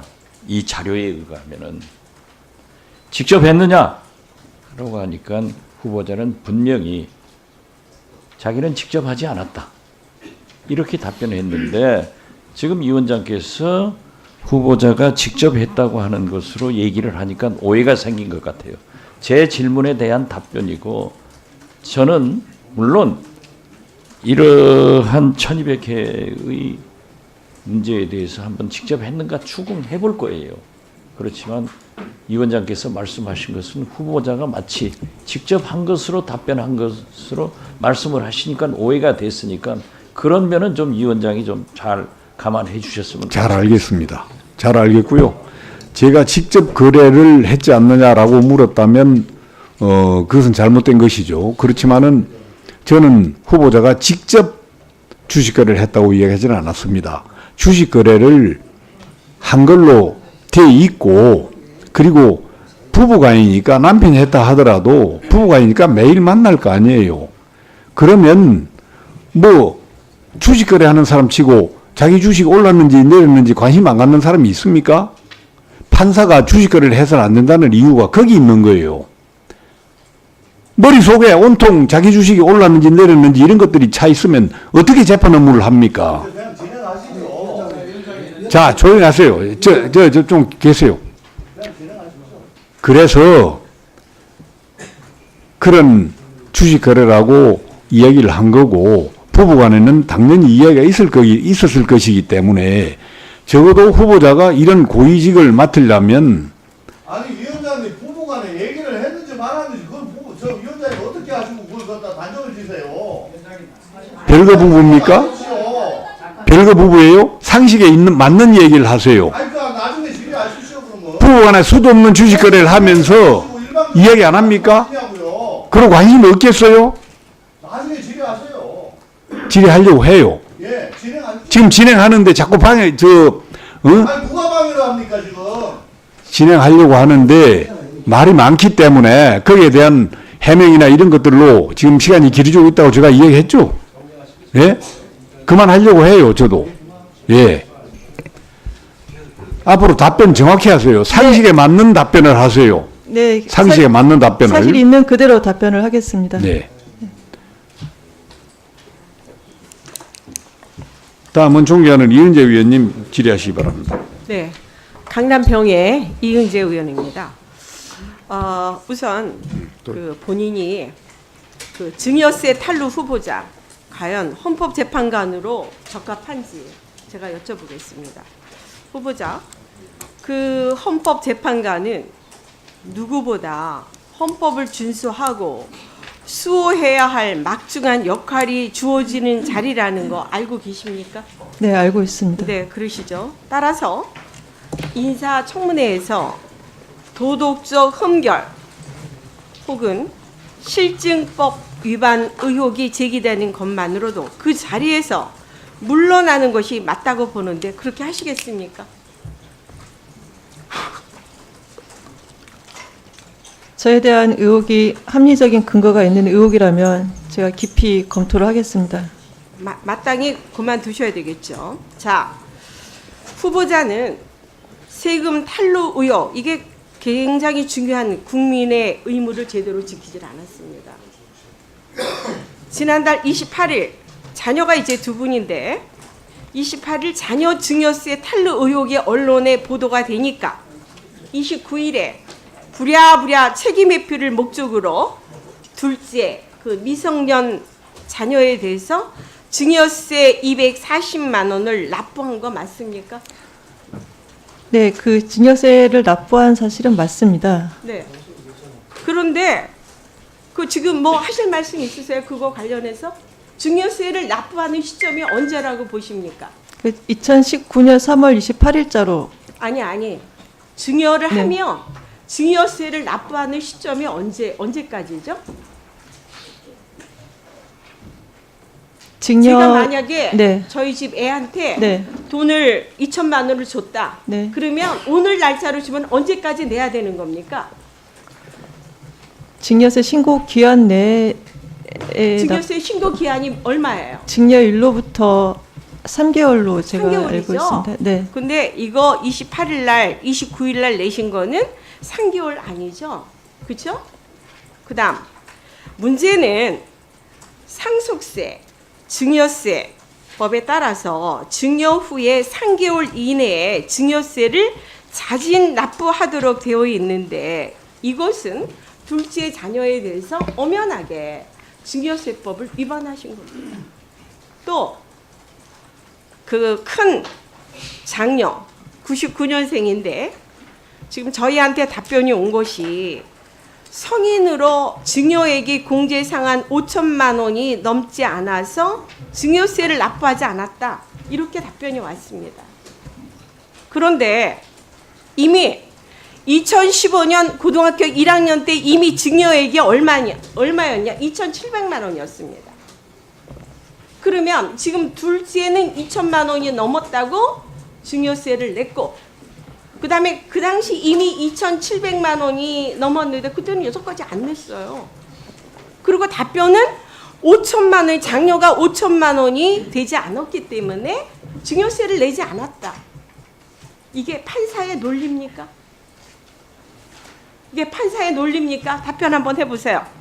저희가 그 자녀들이 독립하면 이제 증여할 목적으로 그 2010년 3월부터 그 아이들 명의의 계좌로 이제 펀드를 가입을 했습니다. 그래서 3년간은 매달 20만 원씩 불입을 했고요. 그 이후부터는 이제 매달 50만 원씩 불입을 했습니다.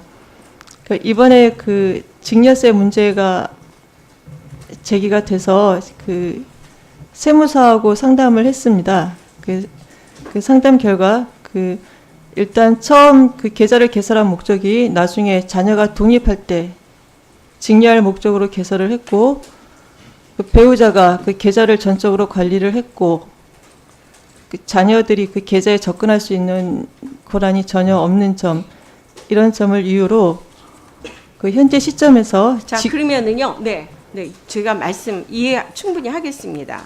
지금 이제 보니까 후보자의 서면 답변이 2010년 3월부터 2013년 3월까지 매월 20만 원 냈고 2014년 4월부터는 매달 50만 원씩 줬어요. 그 다음에 2013년 4월부터 2018년 8월까지 매달 50만 원씩 했을 경우는 3,250만 원이 됩니다. 그러면 그 미성년자 2천만 원이 넘습니다. 그 다음에 그것뿐만 아니라 어떻게 되냐면 지금 아까 말씀하신 것처럼 2017년 고3 때는 펀드 가액이 4,700만 원까지 올라갔습니다. 그래서 수익을 빼더라도 공제액 2천만 원을 훨씬 넘었습니다. 근데 지금 이제 그 논리가 저는 좀 잘 이해가 안 되는데, 그 미성년자의 경우는 2천만 원이 넘는 시점에는 3개월 이내에 신고를 하도록 되어 있습니다. 저도 이 전문 변호사한테 금방 확인을 해서 다시 여쭤보는 겁니다. 그래서 이 세금 탈루, 지금 현재 그 후보자께서는 이 증여세 과세 대상 여부는 현 시점이 아니라 과거 후보자나 배우자가 장녀에게 2천만 원 이상을 증여한 시점으로부터 3개월 이내에 자진 납부하도록 되어 있는 상황입니다. 그러니까 지금 바로 굉장히 나쁜 수법으로 자녀들에게 증여하는 수법입니다. 매달 20만 원, 30만 원, 50만 원씩 주면서 이 세금을 탈루할 목적으로 그렇게 하신 거 아닙니까? 그래서 그러면 2천만 원이 되는 시점에는 무조건 신고를 해서, 미성년자 있을 때 신고를 해서 이 증여세를 내도록 그렇게 되어 있습니다. 그래서 그 다음 파워포인트를 한번 보여주시면, 이 후보자께서는 한번 보세요. 소리는 안 나네. 세금 탈루, 위장 전입, 논문 표절 등 5대 비리에 음주운전, 성 관련 범죄를 추가하여 7대 비리로 그 범위를 확대하였습니다. 그래서 후보자는 지금 이것처럼 문재인 대통령이 제시한 7대 인사 배제 원칙에 어긋나는 자진해서 질을 결정하는 것이 맞다고 생각합니다. 그렇게 하시겠죠? 네, 위원님 지적에 깊이 공감합니다. 다만 제가 그 말씀을 드리자면, 그 세무사하고 상담을 할 때 그 두 가지 방안이 있다고 들었습니다. 그 위원님께서 말씀하신 대로 불입할 때마다 이제 증여를 한 것으로 봐서 그 불입액 총액이 2천만 원을 넘을 때 그때 증여세를 납부하는 그런 방법이 있고요. 아니면은 그 현재 시점에서 지금까지 불입한 입금액의 총액과 그 수익액을 증여하는 그런 방안이 있는데, 세무사는 아까 말씀드렸던 것 같이 저희가 자녀들이 독립할 때 증여할 목적으로 계좌를 개설을 했고, 그 배우자가 전적으로 관리를 했고, 자녀들은 전혀 접근할 권한이 없는 점 등을 고려하면 그 두 번째 방법이 더 맞겠다, 그 방법이 더 사실관계에 부합한 것 같다, 이런 자문 결과를 받고 저희가 그 두 번째 방안을 선택을 한 것입니다.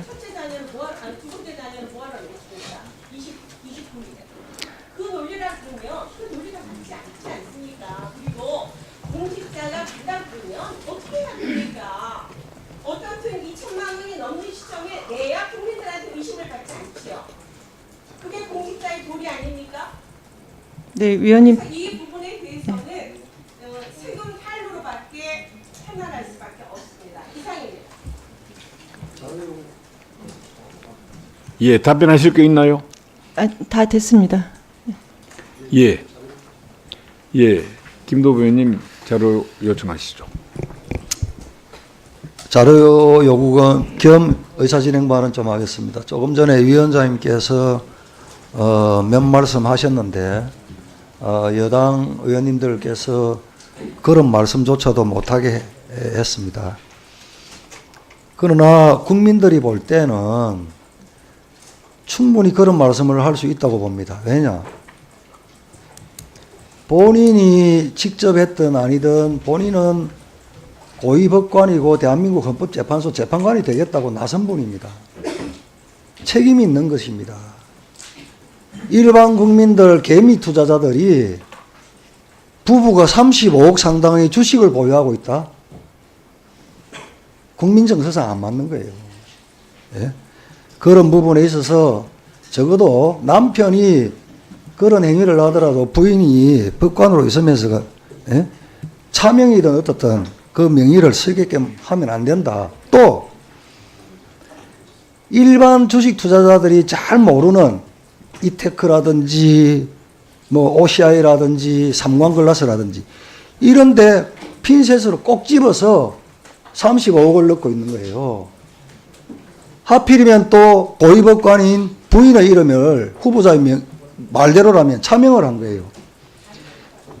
이거는 누가 봐도 고위공직자의 이름을 활용한 것이다. 그러니까 위원장님께서 한 말씀 할 수 있다는 거고요. 특정 업무 경비 이 자료를 왜 안 주십니까? 오전 중으로 달라고 했는데요. 네. 제가 누누이 말씀드리고 어제 문영배 후보자 공보관실 운영비 지적하면서 됐지만 저희들이 제기한 문제가 아니고 이동욱 전 헌법재판소장 후보자가 당시 지금 여당 민주통합당 위원님들께서 지적을 하셨고 자료 안 넣는다고 사퇴하라고 해가지고 자신 사퇴를 한 겁니다. 그러면 내셔야 될 거 아닙니까, 후보자님? 네, 제 법원행정처하고 연락해서 빨리 제출하도록 하겠습니다. 연락은 했습니까? 낼 수 있습니까? 못 내면 전례에 비추어서 자진 사퇴를 하셔야죠.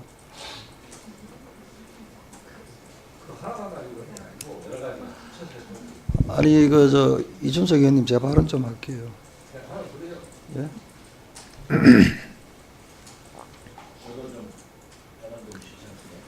아니 후보자님 내실 겁니까 안 내실 겁니까?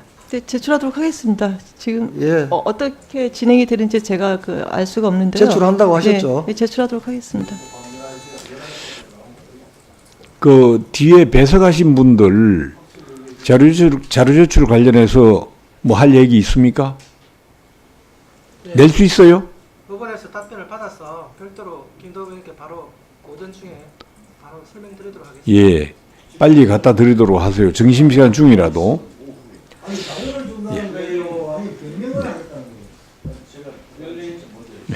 예. 예. 예.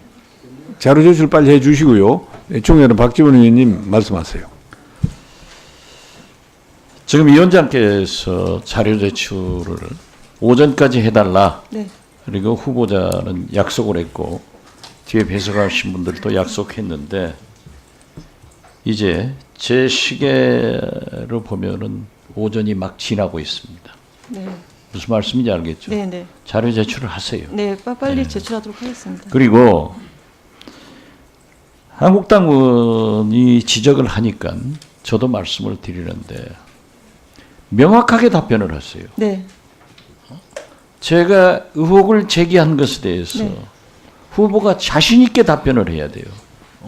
후보자가 재판을 진행하면서도 피고인이 자신 있게 얘기를 해야 이해가 되잖아요.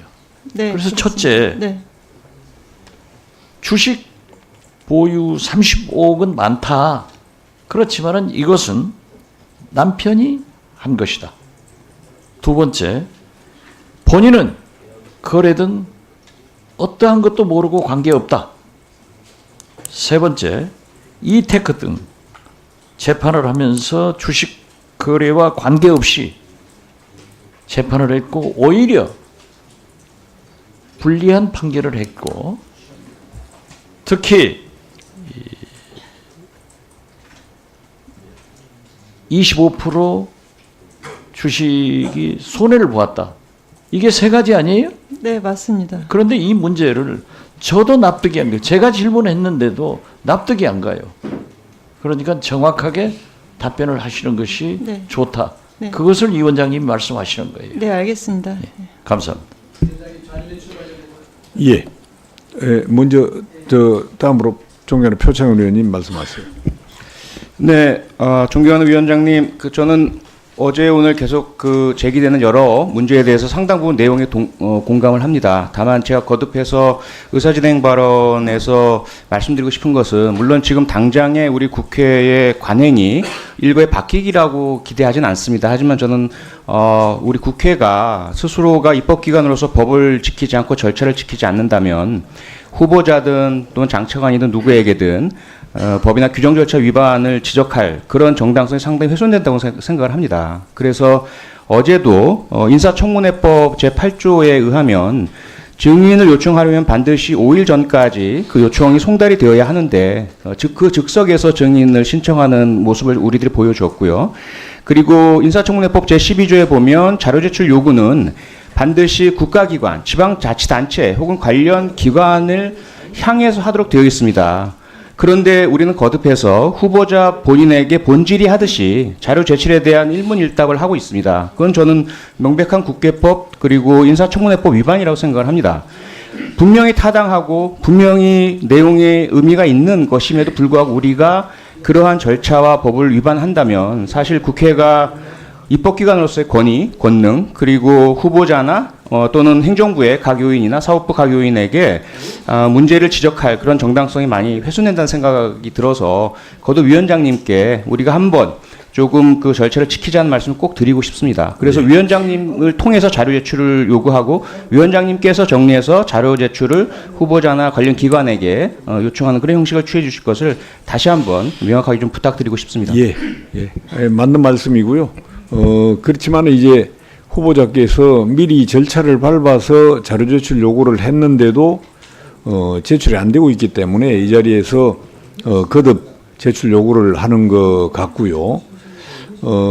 그리고 어디까지나 후보자를 검증하는 자리이기 때문에 증인이 안 되면 참고인이라도 필요한 사람들은 불러낼 수 있는 거라고 저는 보고요. 좀 국민들이 후보자가 정말 헌법재판관으로서 적격자다, 그렇지 않다라는 판단이 갈 수 있게끔 정확하게 좀 해주시면 좋겠습니다.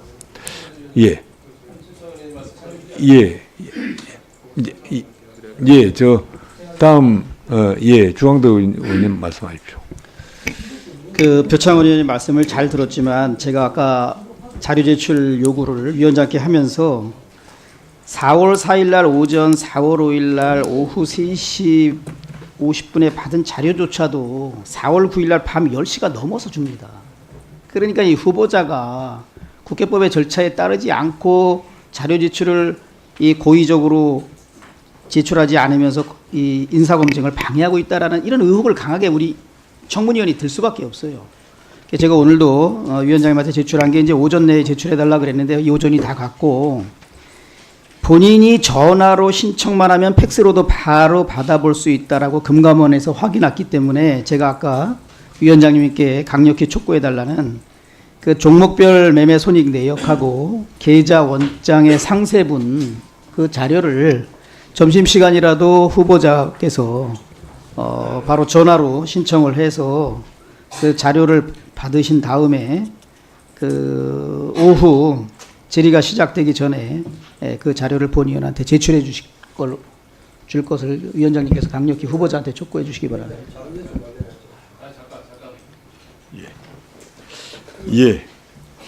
송기현 의원님 말씀하세요. 계속해서 그 말씀하시는 내용이 뭐냐면 잘 아시겠지만 의사진행관항이나 자료 제출 중 같은 경우는 위원장님한테 해야 되는 내용입니다. 그거를 그 출석하고 있는 전에는 뭐 다른 기관의 뭐 어떤 국무위원이나 아니면 여기 나와 있는 후보자나 이 사람들을 대해서 직접 추궁하듯이 하는 거는 국회법에 안 맞는다 이런 말씀하시는 겁니다. 자료 진정을 충분히 할 수 있고 여러 가지 있고요.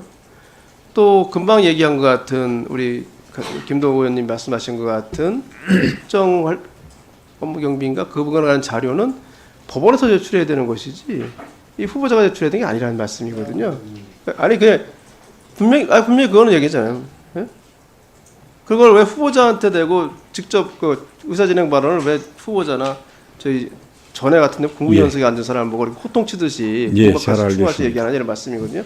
할 얘기에서 분명히 위원장님한테 하시고 뭐 후보자한테 얘기해서 바로 가져오게 하든 말씀하게 하시든지 그렇게 하셔야 될 문제다. 이게 자꾸 후보자나 아니면 국무위원 상대로 하다 보니까 이것이 본질이하고 나 혼동돼 가지고 좀 들리기도 하고 때로는 본질의 내용도 그 안에 들어가 있고 그렇게 되는 겁니다. 그래서 이 부분에 대해서는 표창원 의원께서 반복해서 위원장님 요청드린 말씀이기 때문에 위원장님께서는 앞으로 우리 다른 의원들께서 저쪽에 후보자 측에 앉은 분들한테 그런 식으로 추궁하듯이 한다든지 그렇게 하신다면 그 부분은 국회법에 따라 적절히 사회를 진행해 주셔야 된다 저는 그렇게 생각하고 말씀드리겠습니다. 예, 표 의원님 말씀이나 우리 송 의원님 말씀 다 맞는 말씀이고요.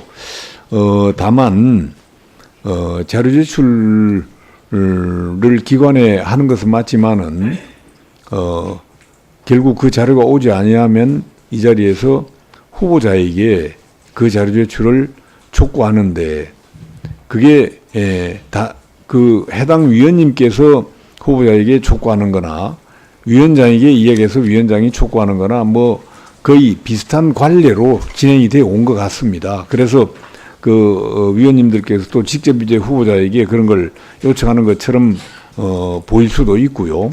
또 저한테 이야기해서 제가 후보자에게 요청하는 그런 진행도 많이 지금 되고 있습니다. 그래서 뭐 크게 저는 문제될 것은 없다고 보고요.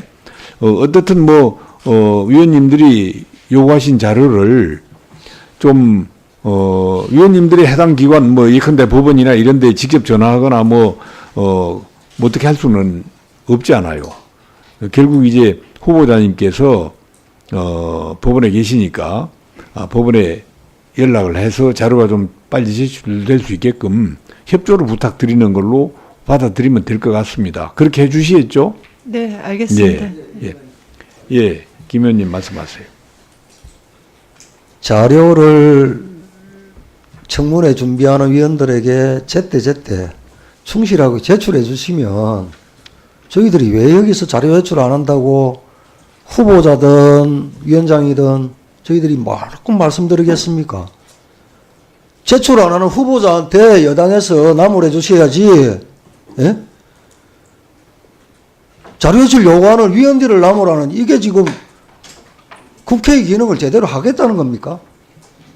그리고 특정 업무 경비에 대해서도 지금 뒤에 배석에서 청문회 준비하고 있는 분들의 이 답변에 의하면 특정 업무 경비를 후보자에게 준 근거를 갖고 옵니다. 제가 분명히 특정 업무 경비를 어디에 사용했느냐. 어제 민주당 의원님들, 당시 민주통합당 의원님들 지적하시는 거 다 보셨잖아요. 자료 제출 안 하면 횡령이고 그러면 자진 사퇴해야 된다. 저는 다시 한번 그 말씀을 드리고 싶은 마음 없습니다. 어제 저는 민주통합당 의원님들의 그 영상으로 저는 할 말을 다 했고요. 자료를 제출하면 됩니다. 그런데 자료를 내라 그러니까 예산 지침이라고 가져와가지고 특정 업무 경비를 법원에서 이미선 후보자에게 줄 수 있다는 근거를 가지고 오지 사용 내역을 가지고 온 게 아닙니다. 결국 자료를 못 내겠다는 거예요. 이쯤 되면 아무리 여당 의원님들이라도 자료 제출하라고 독촉을 같이 해주셔야 그게 맞죠. 제출해 주십시오, 자료. 제가 처음 말씀드린 것처럼 자료는 법이 공개를 금지하거나 제출을 거부할 수 있도록 되어 있는 자료가 아니면 반드시 제출해야 됩니다. 제출할 의무가 있습니다. 후보자님께서는. 거듭 말씀드리지만은, 위원님들이 요청하시는 자료는, 적어도 점심시간 전에, 점심시간이 끝나기 전에, 제출해 주시고요. 만약 제출을 못할 때는 해당 위원님께 왜 제출을 못하는지 관련해서 해명을 하시기 바랍니다. 오전 질의를 사실은 10번째 질의자인 정가빈 위원님까지 마치려고 했는데 지금 시간이 너무 가버렸네요. 어떻게 할까요? 좀 계속해서 박주민 위원님하고 정가빈 위원님 할까요? 오후에 해도 괜찮겠어요? 예. 그럼 오후에 하기로 하고 마지막으로 우리 표창원 위원님 의사진행 발언하십시오. 네, 위원장님 진심으로 감사드립니다. 우리 존경하는 김대우 의원님께서 약간 오해가 있으신 것 같은데요. 전혀 정치적이거나 정당적인 상황에 대한 말씀드린 것 아닙니다. 그리고 내용에 대한 건 동의한다고 말씀을 드렸지 않습니까? 저희를 포함해 또 저희가 과거에 야당이었을 때를 모두 포함해서 우리 국회가 스스로가 법과 절차를 지키자는 말씀을 드린 것이고요. 저를 포함해서 특히 검사를 하셨기 때문에 잘 아시겠지만 우리가 아무리 저 사람이 범죄 혐의가 있음이 확실해 보이고 그 장소에 범죄 증거가 있음이 확실해 보인다 하더라도 형사소송법상의 절차를 지키지 않은 채 압수한다든지 체포한다면 그것은 불법 아니겠습니까? 독수독과 원칙에 따라서 증거를 활용할 수도 없습니다. 그건 꼭 형사소송에만 적용되는 것이 아니라 국회에서도 법에 정해놓고 규정과 절차를 정했다면 아무리 목적이 정당해도 절차를 어길 경우에 그 정당성의 훼손이 일어나는 것은 당연하고요. 그 부분에 있어서 저는 거듭해서 우리가 똑같은 목적을 달성하더라도 가능하면 좀 법과 절차를 지키자는 말씀을 드리고 싶은 겁니다. 예. 전적으로 동의합니다. 자료 제출 요구에 응하지 않는 후보자들 저는 같은 분노를 합니다. 자료 제출 요구에 응하지 않는 국무위원들 같이 화가 납니다.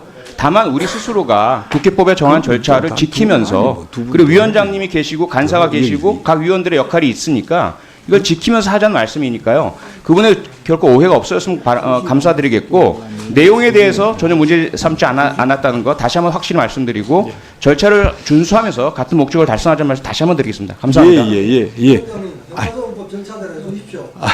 예. 다 맞는 말씀이고 이해 충분히 합니다. 그렇지만은 회의 진행을 하다 보면 어쩔 수 없는 그런 사정들도 생기고 또 위원님들께서 말씀하시는 것도 좀 서로 상충되는 얘기들이 나올 수가 있을 텐데 좀 넓게 이해를 해 주시기 바랍니다. 오전 시간이 갔기 때문에 오전 질의를 이것으로 마치고요. 오후 2시에 속개하도록 하겠습니다. 정회를 선포합니다.